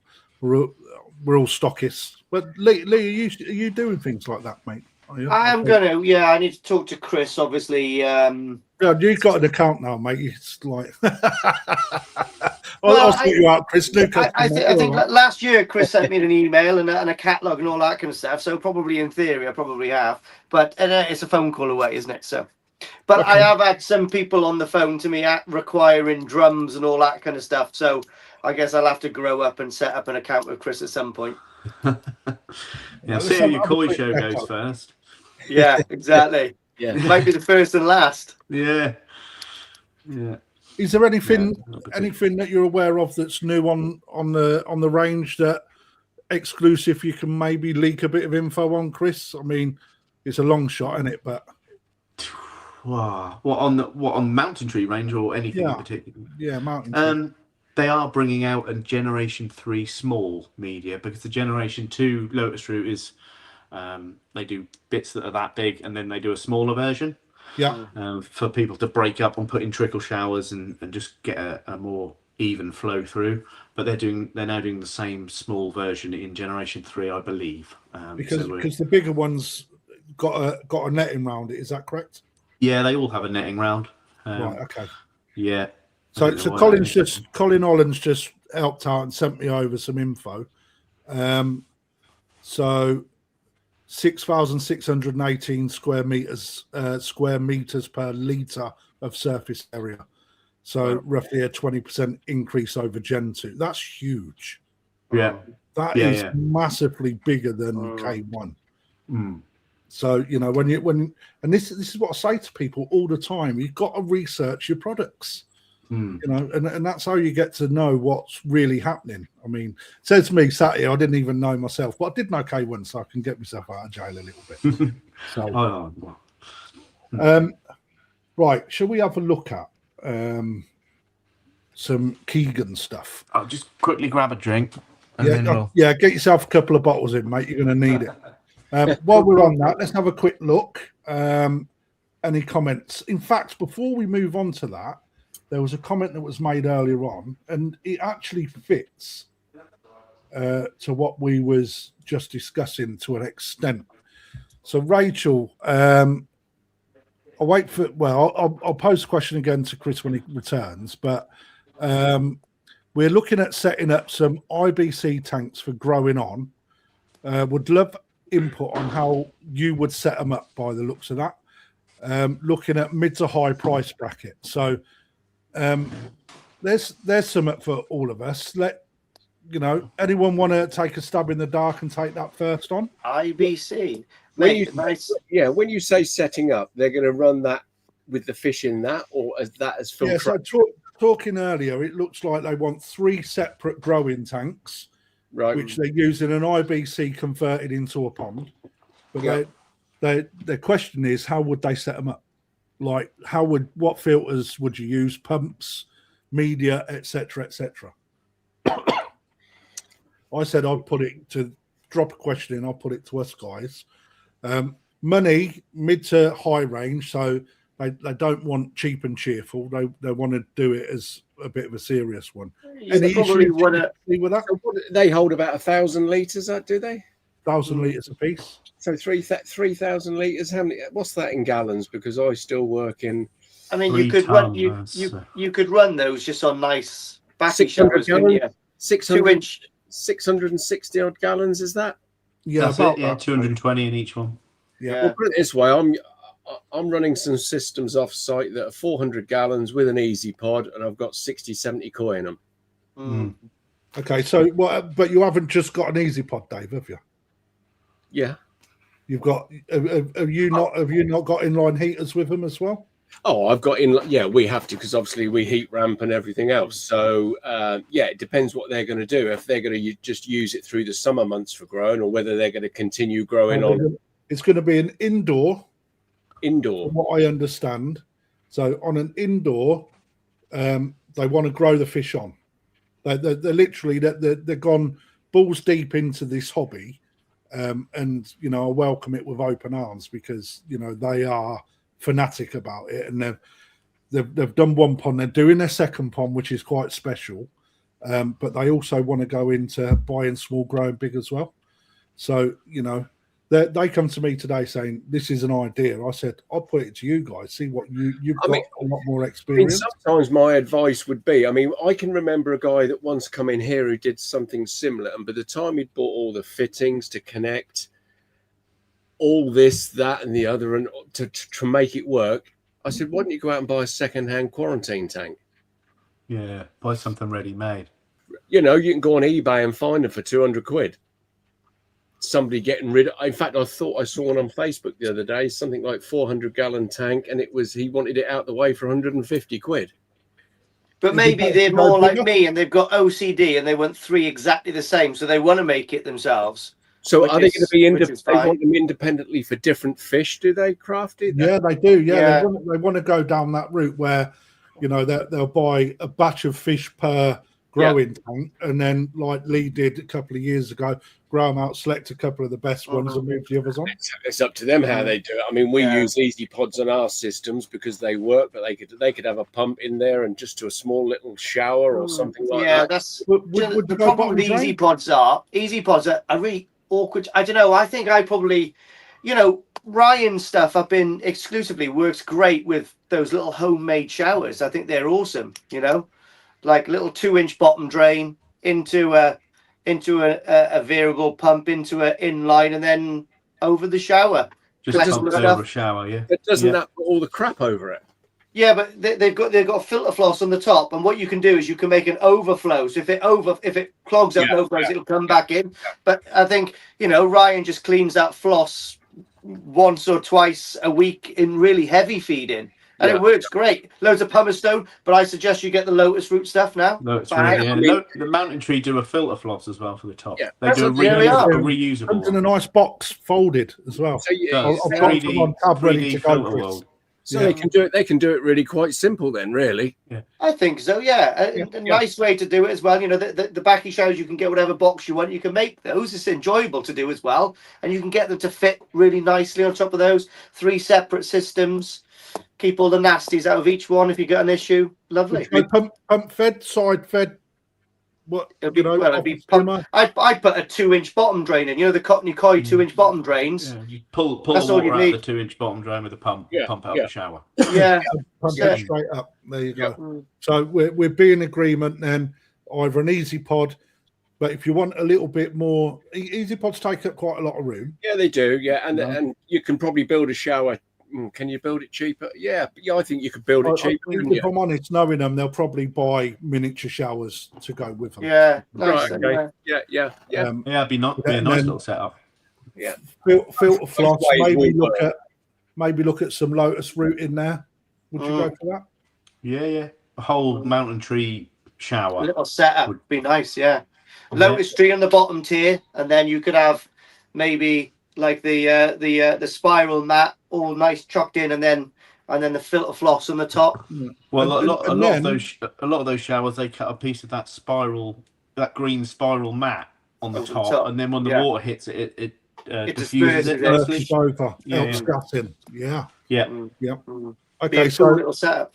I think what we'll agree with, and that all those that agree say aye, will go pump fed via a 2-inch bottom drain to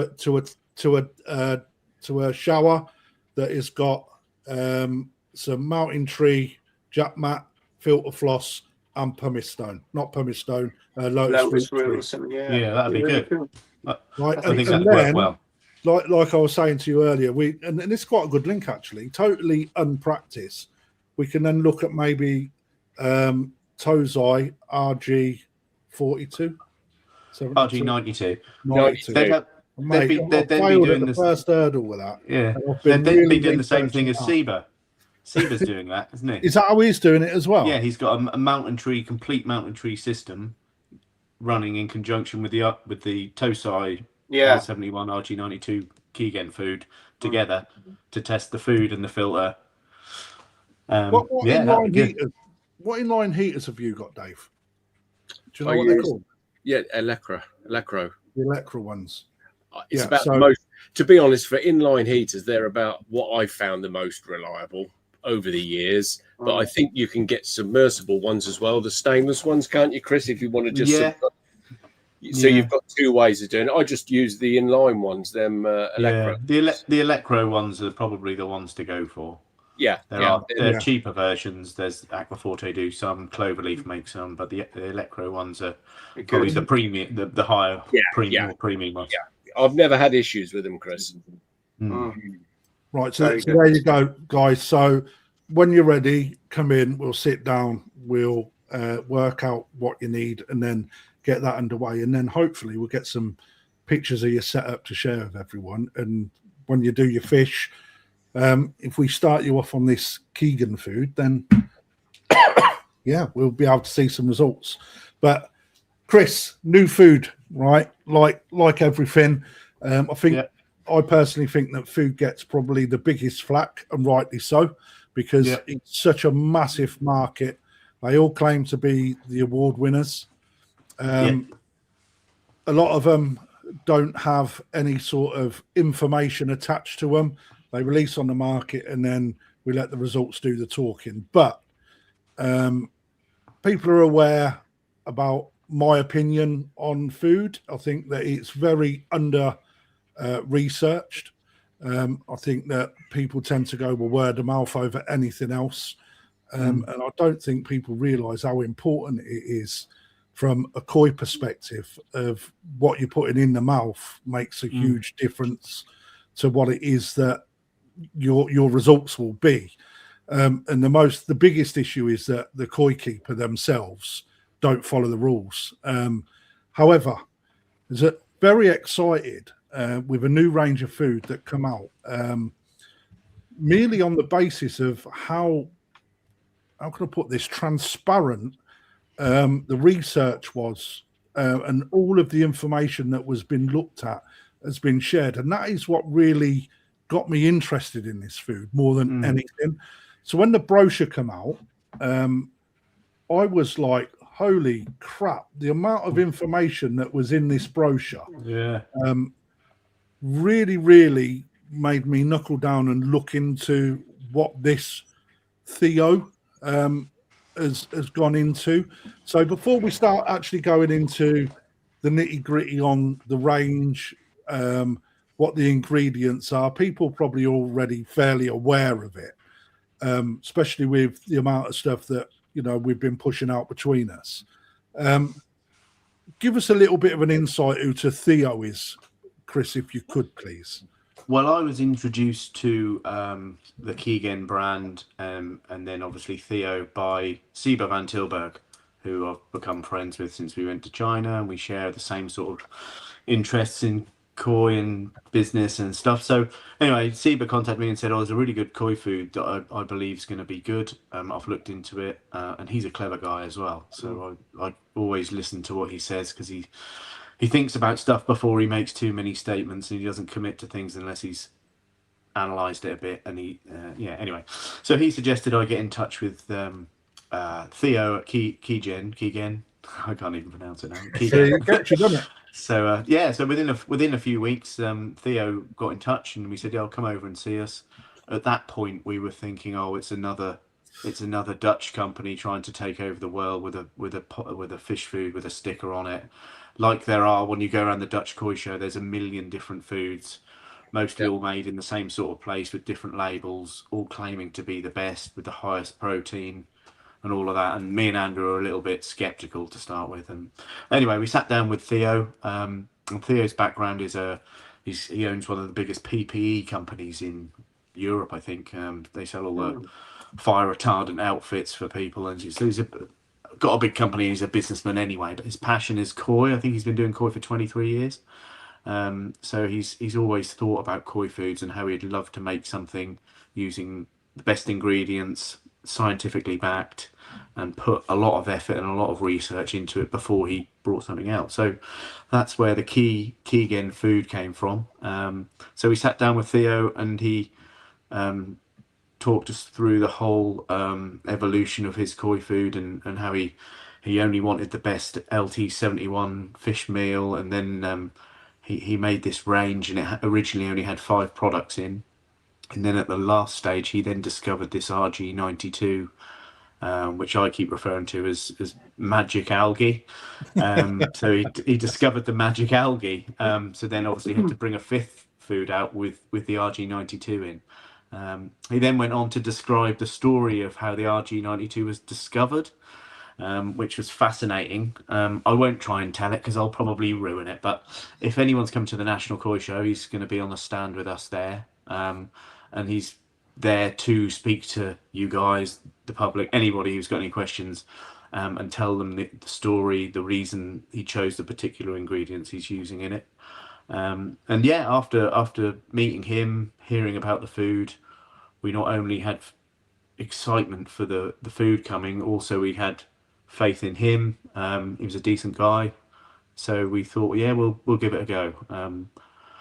After all, that is what we're here for, bringing new products to the industry, just to find new products and to present them to the public and to you guys and to the dealers.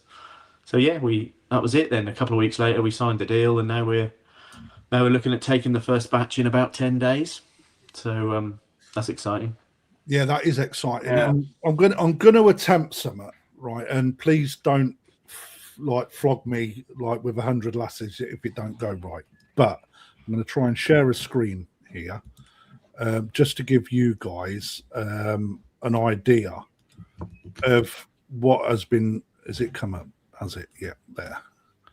Right. So this here is basically what I seen that really got me interested in this food, because, like I said earlier, this brochure, and I have posted it on our Facebook. This is going into the whole range of food that they're bringing out, which, again, in my opinion, a one cat fits all diet is not a good diet for koi, in my opinion.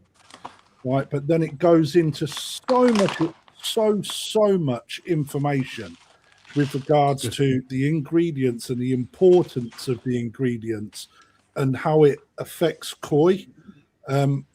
Even to a point where you will learn something if you read through this. You know, the amount of information that this guy has shared through having a passion and an understanding of the diet and how important that diet is when feeding fish in order to get the best out of it. I mean, you only have to look at me and you know that I'm fed on McDonald's, right? We all know that, all right? And it's the same. You are what you eat. Right, but if I'm perfectly honest with anyone, like most people, and I would probably say 99% of koi keepers do not deep dive into what is actually in a koi food. They will only ever really look at protein and when you can feed it, right? And quite often, most koi most koi food is sort of follows the route of sake, which is, you know, we all know that is the best food on the market without a shadow of doubt. But it's very basic: balance, color, growth, multi-season, are white and red, right? And it all does exactly what it says on the tin. Most other koi foods tend to try and follow that, but they plaster all these like shiny bags and etc. But most people don't even look at what the ingredients are and how it affects fish. I mean, we constantly look at things like, for example, wheat, poultry, and insect protein. That has been last year something that was discussed in some detail. But in honesty, did we really understand what it had done in fish? I would say no. Right. So I've done over the last couple of weeks quite a lot of research into ingredients, and I've been blown away. And the amount of information in this brochure, and if anybody wants it, I'll post it back in my groups and Facebook again after the show, just to give you an idea that is just so much information in one brochure. And I think actually just showing that, people need to read it because they will understand the food and what it actually does. So, you know, and I'm not trying to flog this. I think actually it's an exciting new food. And because of the transparency and the amount of information that's there for you to put your heads in, it really helps you understand what you're doing with a diet and how that can affect your fish. And no other brand or food does it. And I think that is just one big drive behind it. Yeah. You know, irrespective of what other people say, you know, Yeah. the results will do the talking. Mm. Right? None of us here will know what the end result's going to be. Nope. But when you look at how much someone has gone, or when you look at what Theo has gone to with regards to getting all of these ingredients put together, the amount of research that is put into it and shared that with everyone, I think that in itself gives me a bit more confidence that this food could deliver, if I'm perfect. Yeah, it's got every chance to, isn't it? Yeah, that's how I see it. I mean, I've seen you've just got a nick to bag out your cupboard. So you obviously think, Yeah, I've got some. And I can tell That's you for the kids for breakfast. Yeah, the smell. It's run out of Cocoa Pops. Yeah, well, he was saying that it's got healing 3 mil capability. pellet. It's tiny. You can't see it, but it's tiny little pellet. But yeah, that's really good smell. Well, good. What's the I mean, packet a lot of look it. I mean, it sounds stupid, but you can actually smell a good food as well, can you? You really genuinely can. That's one of the first things Theo said. Open a bag up and smell it. Yeah, it smells good. Well, does it feel oily in the hand, Chris? No, not really. You know, which is a good thing, because I've used food in the past which, you know, you feel like you get a film over your hands from that amount of oil that's in it. Yeah, no, it's not too oily. It's a medium dark color, not too dark, not pale, and yes, looks good. But as you said, the proof will be in the pudding, and you're not really going to know until you've had a good few months at it. I don't think. Yeah, a good few months at chucking it in to see what happens. The most noticeable thing, as I said a couple of times on the phone, is customers that will notice if their water goes cloudy. That's the only thing people can comment on to start with. If you chuck it in and your water turns cloudy, then to me it wouldn't matter at all. To most dealers, you have some pond in it, fish in the quarantine pond. It doesn't really matter if the water's like pea soup, because it's doing good for the fish. But for the general hobbyist, it's quite important that they've spent a lot of time and effort getting their pond clear. They don't want the food to foul it up. And I believe with his use of millet for the carbohydrate is a big help with keeping the water nice and clean, because it maintains its form, it's maximum absorption and all of that, so you don't get much crap coming out the other end. Yeah, that's what we hope. Yeah, millet in itself, looking at what it actually does, I'm surprised. I dare say it's a cost thing, but I'm surprised more people haven't used a millet in there. Expensive. It's there you go, price thing. Yeah. Right, but so is the algae extract. Yeah, that's why nobody uses. I said to him, why didn't people use this before? And he said it's too expensive. There's only a small amount that goes in those bags, and that has pushed the price to the sort of limit, really. I'm just trying to find a bit that's in the brochure. Yeah, I'm super excited to get my hands on this and start trialing it. I really am excited. I must admit, I mean, I'm like Chris. I've seen foods. I mean, I've done the Dutch Koi show, and it's like Chris says, every other stand is a different. Yeah. You could come back with 10 different types of food from 10 different sort of manufacturers. But this is the only one for a long while, after watching that video with Theo in Japan with the guy behind the RG92, which that really did get my interest going, Chris. Really, the story there is brilliant. Yeah.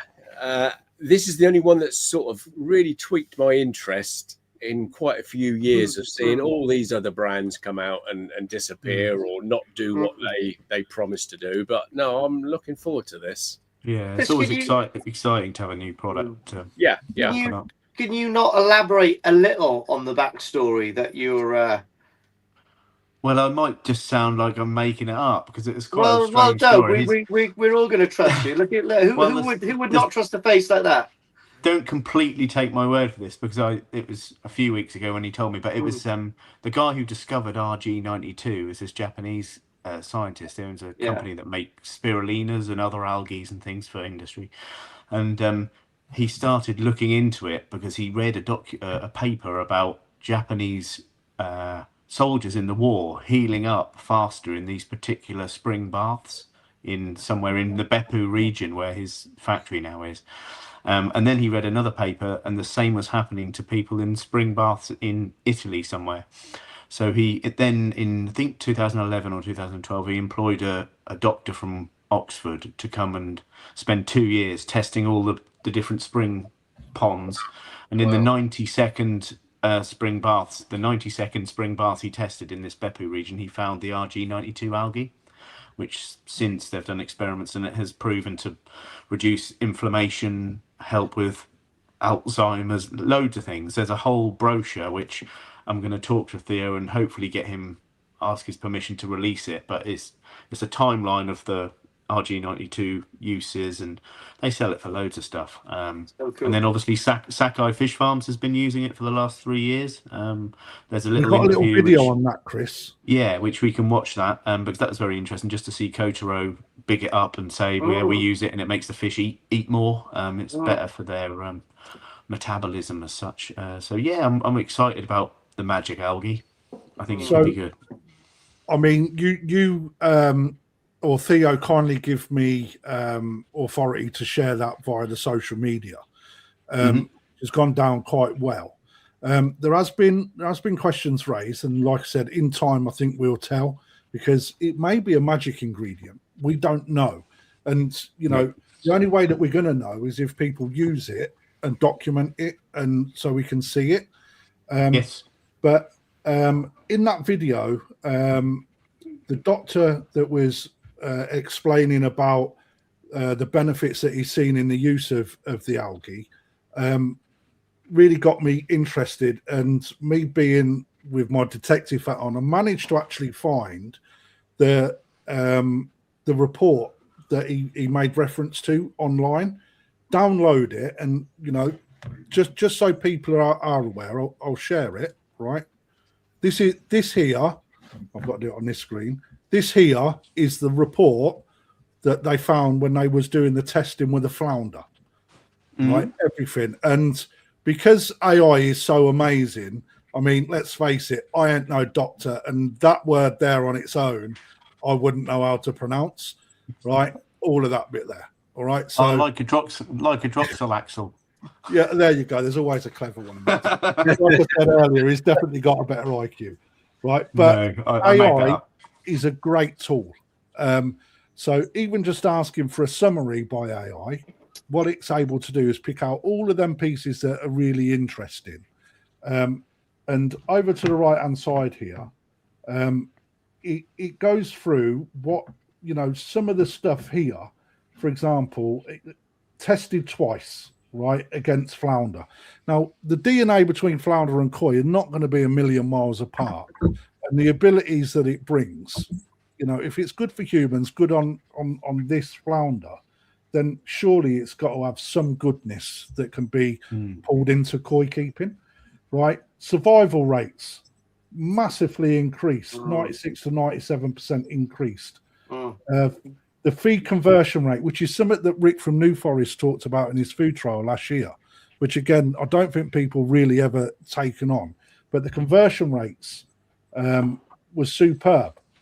Supplementation increased expression of immune genes, right, up to 2 to 2.5 times within the intestine and kidney, which shows that in itself shows that a fish is basically digesting so much easier without working hard to achieve that. And I suppose when you couple that up with like an LT71 fish meal that is a high quality food and a high protein base to supplement that, them organs work extremely hard to digest it. And if this lowers how much them organs are working, then and that increases the feed rate, then that means that you can increase the amount of vitamin, protein, etc., in them food diets through your fish. And generally, the science says, and science is generally like bang on, that in itself is going to create something. And you know, again, I go fish growth, impact of RG92 on fish growth. Growth promotion observed in 2 studies over 274 and 176 days. So what's that? 36 and 90, 120, 5 months and 10 months. 1 kilogram body weight approximately. Roots reached 1 kilogram body weight approximately 2 months earlier than what they did without it. So, you know, that says to me that if we can bring that into a koi diet, then the mass has got to build on it, right? That's how I read it. I mean, correct me if I'm wrong. I mean, that's how I read it. But again, I will share this paper for people to look at, or I may just grab some of this information out, some key points, and share that so people can see what this does. But I mean, don't take it from me. I've got a little video from Theo. Who's he talking to in this, Chris? That's Kotaro Sakai. It's Kentaro Sakai's son. Right. So again, I'm hoping that you can all hear it, but it's only 3 minutes long. We will disappear off screen, and guys, we will go on mute, so we won't be able to talk to each other. So sit back and just listen to what these guys have to say. Today we are at Taniguchi Koi Farm, and this journey, this koi trip, is particularly about RG92. The algae product that comes from the Beppu province, where we are going to visit the laboratory and speak to the people. But we knew that several high-end koi breeders were also already using the RG92 in addition to their koi food. And obviously, Marujo is one of them, and it would have been so easy to ask him in front of the camera his experience with RG92. But as I said, that would have been too easy because it's also his name. And yesterday we were at the Sakai fish farm, and everybody into the koi hobby knows that Sakai is perfection. Everything they do is to sublimize the growth, the development of their koi. And it was quite stunning to find out that they are using RG92 as a supplement in their koi food that they give on all of their fish tanks. And the son of Kentaro, Kotaro, he was with us, and well, let him hear what he had to say about it in the next clip.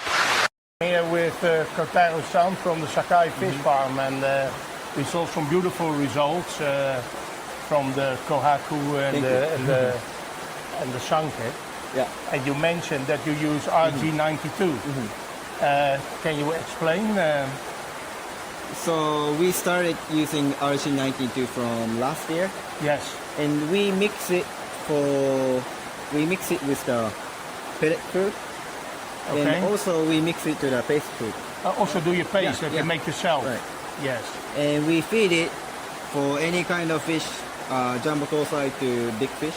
Yes. And what do you notice? What is the result?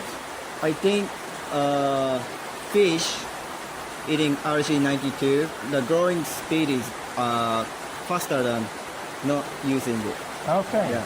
And is that because of their, do you know a reason for that?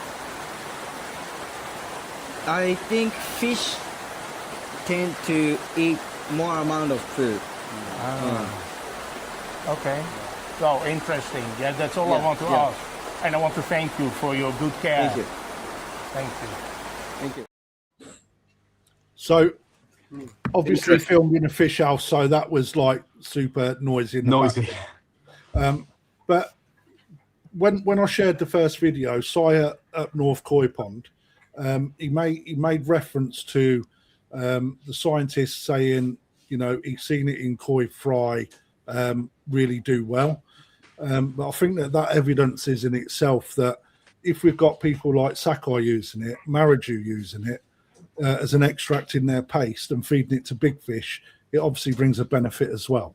So, Si, you're quite right for picking up on that, and well done for noticing that. Was one thing that I picked up on. But again, through discussions, we're finding out this sort of thing it's what's got me excited. Not only LT71 being a great fish meal, and we've seen that in other koi foods and the results it brings, in other koi foods. But when you start adding additional ingredients to it, I can only see that it's going to do a really, really, really good job. I can. Yeah, me too. Yeah, me too. I think I'm really, really looking forward to actually really testing this on some really high-end koi as well. In a good facility that I can actually, plow some food in to see what happens. It's going to be really, really interesting in a nice prolonged time, and see what happens. It's going to be real fun. Yeah, it's going to be good. So we're going to use the Tozai RG 92 food in 2 ponds. So we'll be able to see, they're going to be in an Aoki as well. So I've just got in some 912 Aokis that are not going to be released until they're grown on a little bit. And Chris, just for your benefit, I'm going to be using the Tozai variant food in that pond to see how well they develop. Because, so that's exactly what we need to do at this stage. Absolutely, there are some questions that's come in, Chris. All right, I'm just going to highlight one, and you're the person that needs to look at this, I think. So, Koi Cart Scotland, is the food available from multiple retailers? Is it all priced similar like Pedigree do with Saki Akari? So they have the monopoly and control the selling of it. I just want to step in on that. I'll share the pricing in a minute because I'll bring up our website. I believe that both Dave and Lee will also be selling it at the same price. But multiple retailers, Chris, is this something that's going to be spread far and wide, or? Yeah, it's going to be strategically spread around the country by retailers that have faith in the product and are prepared to use it and try it and get behind it. I'm not going to offer it to ones that just add it to as another SKU to one of their products and sell it just to make a quick buck sort of thing. I want the product protected and I want it promoted and tested and used. So there will be multiple retailers selling it, but not millions. It's not going to be a all-out priced war. It will be a sensible price across the board, and everybody will be able to promote the product, enjoy the product, and move forward that way. So the answer to the question is multiple retailers will sell it, but not every retailer. So just to give you an idea in pricing, okay, so on the screen, I'm just going to pick one out, okay? So this is the RG92. Can we see that okay on screen? Yep.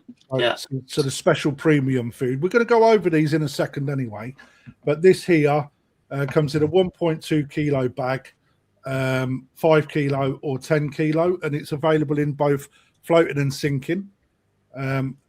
So you can see there that the 10 kilo is at 155 quid, which, hopefully, it's going to do the business. And I like the fact that it's not pricing itself out the market. And I actually believe, Chris, that it's where it should be. It's not as expensive as Saki, but it's not too cheap either.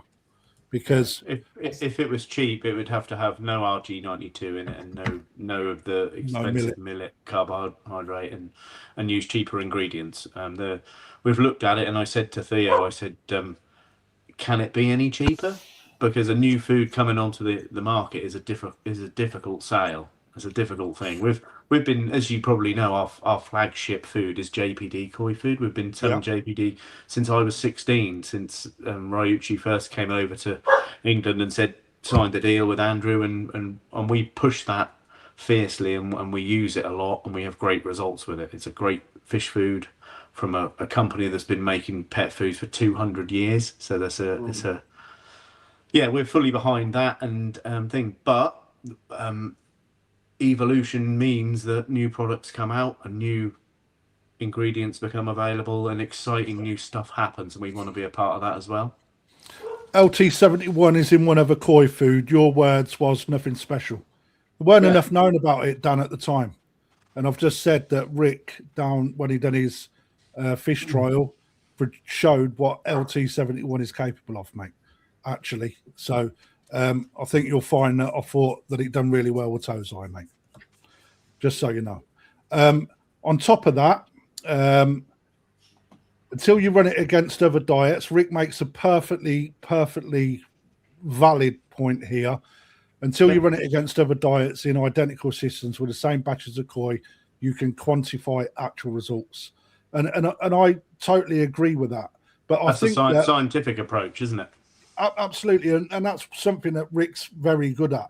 But one thing I will say is that I think you have to go further than just Tozai, because we can see what Tozai do, but then it's what happens after Tozai. When the fish start to mature a little bit, the metabolism starts to change, their need for different ingredients maybe patters off, how it's used in temperature controlled waters, or non-temperature controlled waters, which a majority of us in the UK have got, and with a UK climate, especially what we're seeing now. I mean, last week we was up in the 30s, you know, and huge temperature drop off in the night to now struggling to hit 18 degrees in the pond without any heater in there. So, you know, and that's where I think that this koi food does really well. And I will show the next part. You know, when we're looking at the full range, one of them in the blue has been changed to RG92 now, and that was because not everybody would understand Maraju. Is that correct, Chris? Yes, I think also at the time of Theo branding making the names up, he didn't realise how special the RG92 was, and he's since we've since decided that I think the RG92 itself is such a special product in its own right. It deserves the title of one of the bags of food, really. So now it's just called RG92 Special, which is, I think is better. And again, when we start looking at the whole range, and this, what I'll go back to saying is when I looked at LT71 in detail, and protein, and again, I'll go back to a one cut fits all diet is not my cup of tea. It might, you know, especially if you want to achieve things. It's all right on a balance if you just want to just throw things in and just have it squared away, you know, and you're not too worried about doing certain things with your fish, or you're not so heavily involved or invested in your koi. There's not a problem with that. But when you start looking into specialties, I think it's really important that you feed the correct koi, the correct feed for the job that you're trying to achieve. Exactly like you do with athletes and bodybuilders. They all go on set, you know, like nutritional diets, and there's no different to if you're going into showing koi or wanting the best out of your investment, if you're spending lots of money on koi, or if you're growing koi, you want a fish food to do a job. So can you just talk us over a couple of these varieties of feed, Chris? Are you happy to do that? Yeah. Obviously, so the Tozai is the one that Theo's aimed towards growing small fish. It now includes the RG92 as well, so that could be the perfect combination for small fish, for absorbing the nutrients properly, and for the RG92 where it increases the microbiology in the gut or something, makes the gut basically work faster so they can produce more amino acids, etc. That's it, yeah. So that'll be the perfect thing for the Tozai. The Miori is the best value one of the range. So it's still made with the high quality millet and some good protein and other things, but it's made to be a more competitively priced food. The manju is the lower temperature one, so it still uses LT71 fish meal, but it's a much lower protein percentage, so it's designed mainly for lower temperatures. The KiGen Koi was originally his premium one, so it's 38 and 40% LT71 protein, and that was the all singing, all dancing best one, highest amount that he felt was sensible for the protein, best quality carbohydrates in the millet, and all the other ingredients are the top ones he could source. And then of course the RG92 came along, so he then added the fifth one onto the range in the RG92 special. So that's everything that Kinsai is plus the magic algae. So yeah, that's a complete range, really. And again, when I said about how much information, this graph alone, well, this table alone, it gives you a real good input into how good each variety achieves. You know, just using a simple dot scale, but also what ingredients are in there, what percentages, etc. Which again, coupled with the brochure, when you can flick back and look at where it fits within a fish diet, I thought was superb. You know, and for me, that was the thing that really got me interested in it. Now, one thing that I was looking at is the LT71 fish meal at Tozai, and how Tozai actually reacts to the LT71 fish meal diet, and the fact that he brought out a lower temp range as well, but more digestible, would also suggest to me that is also a good food to feed to bigger, more mature fish as well. Yeah. Because what I've seen is with the LT71 in Tozai, when I started to look through, and I found another paper, right, which was produced 3 or 4 years ago, scientifically, signed off by 4 doctors, which looked at ingredients within aquaculture and fish farming across many different types of fish farming. And it looked at LT71 and how fish actually, how they absorb it and how good it is. And one thing that it was good at was at Tozai level was because a Tozai sort of works in an explosive growth, because obviously they need to get big quick because, you know, obviously they're on the end of everyone's food chain. So getting big quick is in his genetics. The absorption from that food and creating that. And I think that we've seen that with food trials that have been done down in New Forest with that fish meal alone. Couple that with RG92 in Tozai, and, you know, just looking at what that can do. And I really want people to look at the RG42 stuff. And when you couple them together, again, I'm excited to see what the results do. I think the interesting thing that Sakai said was that he's feeding it across the whole range of his fish, not just big Tozai fish as well. But I was just looking at LT71 in Tozai and how big, because when you feed it properly and you start to get further in, when you look at the additional ingredients that he's put in there, the amount of thought that's gone into how the digestibility of that food, so it's not wasted or creating problems, because the additional ingredients that couple that really does complement what the LT71 does.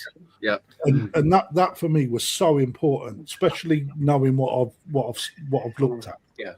You know, well, I mean, when are we likely to see this, Chris? Because we're coming up to 10 days. I hope about 10 days. So that's just before the National, really. So we were aiming for a proper launch at the National. So we'll have it just before then and dish a bit of it out and get it round. But to anybody watching, I will stress, if you're coming to the National, the Great British, or the All England, Theo is going to be there talking. He'll have the brochures to show you, and if you've got any questions, doubts, or anything, he's put so much time and effort and care into the development and production of this food.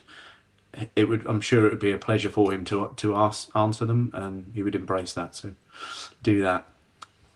Again, and again, sorry, Krafty, to jump in here. And again, I mean, everyone watching is pretty keen to know: is there a free pond bomb with every sack from Perfect Aquatics? I know something like that was going to come in.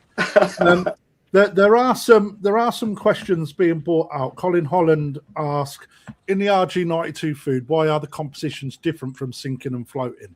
Have you got any idea on that, Chris? I have no idea on that, I'll be honest. But what we can do is we can take these back to Theo. Yeah, definitely. And then get some feedback on them. Also, someone called Man V7N2K is obviously a robot. I'm joking, by the way. The brochure states enzymes. However, this is not listed in the composition as zootechnical additive. Why is there a discrepancy between the brochure and the composition? Again, I think that we will take that back to Theo. Because it may be an oversight or something that he needs to look at. Price, again, in my opinion, Mon the Fish asks, can you get this in 3 mil pellet? Yes, I believe the Tozai variant is 3 mil. That's right. Yeah, that's the one I had in my hand just now. It's 3 mil. Does the hang on, look at this one. So someone from Dutchland. I've been feeding the Mariju special for the last 1.5 months. Love it so far. Well, it's been out in Europe for a few months already, hasn't it? Yes. Seabay from Koi Page 2000, the gentleman that was on our second show, is also documenting it. He's been using it for 3 months now, I think. Yeah. He's the guy who introduced it to me. Yeah, guys, I would urge you all. I'll share this brochure on the site. Share it with your friends as well so they can see it. Right, look at it, and you do your own analysis. I mean, yeah, you know, people are going to say, as a dealer, I want to sell this food. Right, I will go back to what I said when other food's been released in the past. We don't know what it's going to do. We haven't got a crystal ball. All right, but one thing we can do is look at what's been produced, what the science says, and let's see if that is actually transferred into what our fish do, because ultimately the results do the talking, right? Yes, the proof is in the pudding, but everything else is always beefed up with science to make people confident in a product, whether it's a fish food or anything. Science backs everything. So you can start with a little bit of confidence, having read that brochure and looked at the reasoning behind the ingredients and the science behind it.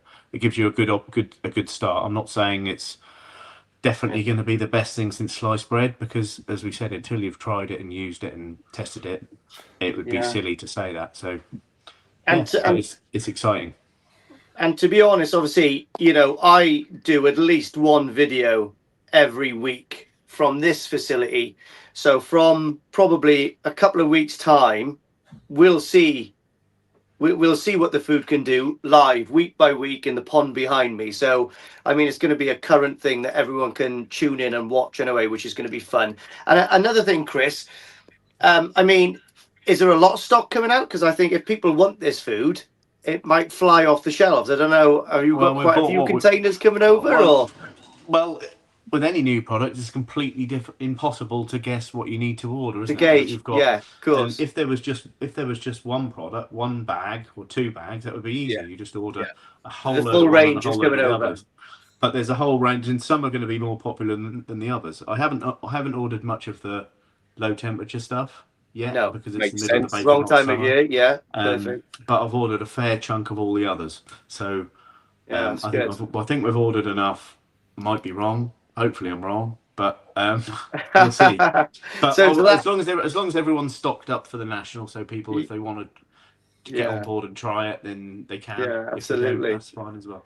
So get through the doors on the Saturday in the national and run to the nearest dealer and buy it. I don't think it's going to be gold rush, but be nice for some people to get behind it, have a go at it and get excited about it, because things like that make the industry exciting. New exciting stuff makes and the another thing, exciting. if somebody does want to go onto it and try it, just give it time, because Yes, switching Patience. foods is always going to be yeah, a I think that's period of what's- time with each fish. You've got to get used to it, and you might see certain characteristics of that food that will disappear after a while once they get used to it. That's what Seba said that last week, didn't he? He was talking about how sometimes you feed a new food and they're like, oh, my fish don't like it because they've got used to FD or they've got used to sucking. Or you experience a bit more waste or a bit of this or something. But that's inevitable when you switch over from one food to another. You're always going to get that, no matter what food you go to or from. You're going to get this this difference for a little while. So yeah. So Right, all in all, and there you go. So someone's already starting to do the math. Saki growth £13 per kilo, RG92 15.5 per kilo. That doesn't add up. It does when you look at the range, mate. You've got to look at the range. RG92 is not cheap, otherwise everyone would be using it. Right? Yeah. And millet is not cheap, otherwise everyone would be using it. Saki growth's not cheap, or everybody be using it.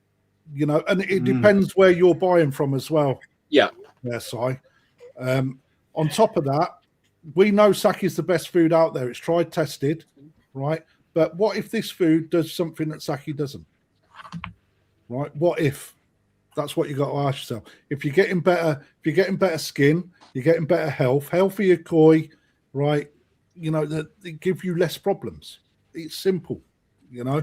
I think that's what we'll aim to achieve. The trouble is sometimes new products come on the market not to be cheaper, but to be as good or hopefully better than something. So everybody's automatically going, it doesn't work. It's got to be cheaper. That's not. But it's also not shouting to be as good as Saki, right?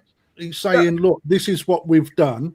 Yeah. This is all the info and everything that we've put into this to create this product. We've been totally transparent with it. Yeah. There's the info. There's the food. Put it in your pond. Follow the guidelines, because the other thing is that's quite good. It's got a feeding guideline for every single range as well. But doesn't everything in life, as it evolves and gets better and better ingredients or parts, gets more expensive?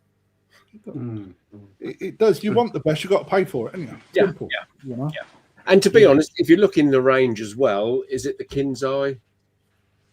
That's very compatible to a lot of foods for that price. Is it not the Kinzai? Which one is the one? Miori, I think, the pale blue one. Yeah, that's right. So how much is that a kilo? That's probably a lot cheaper. That's probably under Saki per kilo. £9.50 a kilo, isn't it? £9.50. There we are. Yeah. So. Yeah. So, but really, if somebody's trying a new koi food with the very best ingredients and the most expensive ingredients, and that all boils down to price, they should just pick something else. I think if price is the be all and end all, obviously price is important, but so I think you're approaching this from the complete wrong angle. Yeah. Everything has got a cost. Everything, right? And if the ingredients are expensive, I mean, I have to take certain additives for my arthritis, right? They ain't cheap, right? But if I don't take them, I don't feel good.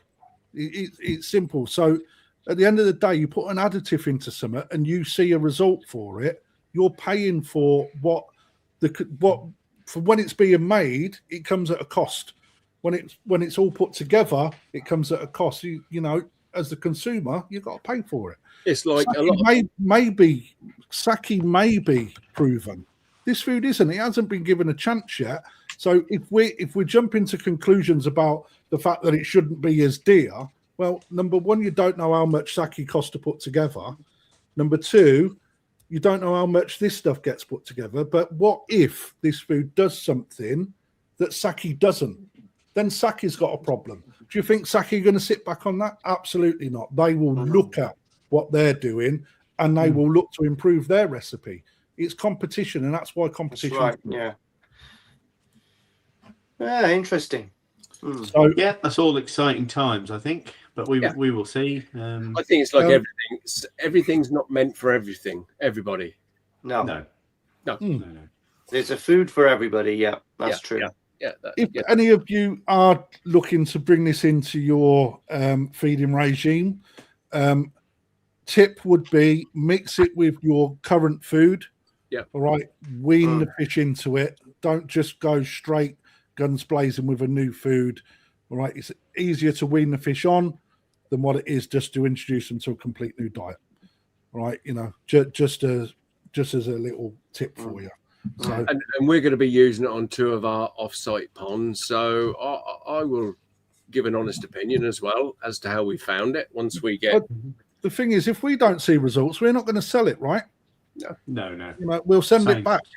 Simple as that. You know. Yeah. Alan Tate has said that he's out and about tomorrow, so he's going to see some of you. So I dare say, Dave, Chris, he'll be around yours. He's coming to Norfolk. Cool. Well, he said he's out and see some of Chris, you. Whether he's talking to the guys that are watching. Have you signed the pass for him to come? I haven't. No, I don't. Can he understand what we talk about? No, I mean, he'll never I get. was going to mention how funny you two sound tonight, because you have got funny voices, haven't you? He'll never Oh, get past really? the border. Get a Yeah. nosebleed. You know when he's near anyway. He smells of mothballs these days. And Werther's originals. And dear. you have a Poor look at Alan. his. If you look at his car, mate, he's got a packet of Foxy Glacier mints. And a Zimmer frame in the boot just in case he needs it. He has got a walking frame, bless him. He is getting there. But right, we're going to wrap it up. Yep. Again, guys, we peaked at 200 viewers, Great. which is absolutely outstanding. And again, I hope you're enjoying this sort of content. Please tune in again. If there's anything, like I said last time, you want to see, put the ideas across. We'll see what we can muster up for you. We will show our results. Chris, thank you for joining us. Yeah, thanks for having me. Yeah, Would you like thanks, to come Chris. back on at another time? I'll tell you why you're live on now. So I've got it recorded then. Yeah, of course. Yeah, there's always good stuff to talk about. Excellent. Next week. What have we got on next week? Who have we got on next week? Yeah. Dave, over to you. We Miley Cyrus, isn't it? Holy Cyrus. Yeah, next week we've got club chairman and very, very good hobbyist Steve Rollins joining us from the Crouch Valley. Oh, that'll be good. So you know him very well, don't you, Chris? Yeah. We know him, the Crouch Valley, and all of them for many years. Yeah. Yeah, a good bunch of lads there. Very nice. Yeah. I'm looking forward to meeting Mr. Steve Rollins. Well, he'll be very good because obviously he's done a lot in Japan. He's been to Japan many times. He's shown in Japan. He's had experience of Azakari koi, going good, going bad. So I think it'll be a good hobbyist perspective on what insight to what it's like, the ups and downs of going to Japan and buying koi, along with obviously running the koi show. He's show chairman, so it'll be an insight to what goes into that exactly. So yeah, I think that'll be good. So looking forward to seeing Steve. Yeah, they're such a good koi club, that Crouch Valley. There used to be one of the best actually. Yeah, there used to be loads of koi clubs like that, but now they're one of the only ones that are still like a really good buzz and a good Well, vibe. they all seem to fragmentate eventually with in-house fighting and everything. And this one, they all seem very, very friendly. I find them absolutely fabulous bunch of guys and girls. Yeah, always a pleasure. Steve, Good. I will be looking to get some information off you about conditioning fish for shows. So, just to give you a little bit of a heads up, my friend. Yeah. Right, that's us done because I think we've put a good shift in. Thank you everyone for tuning in. Chris, thank you very much for joining us. Hopefully you'll join us again soon. I'll see you in about 10 days, Chris, when I come over to pick the first lot up. Yeah, cool. All right, great to chat anyway, and we'll catch up soon. Yeah, absolutely. Yeah, absolutely. Have a good evening, guys. Lee, I love you. I love you too.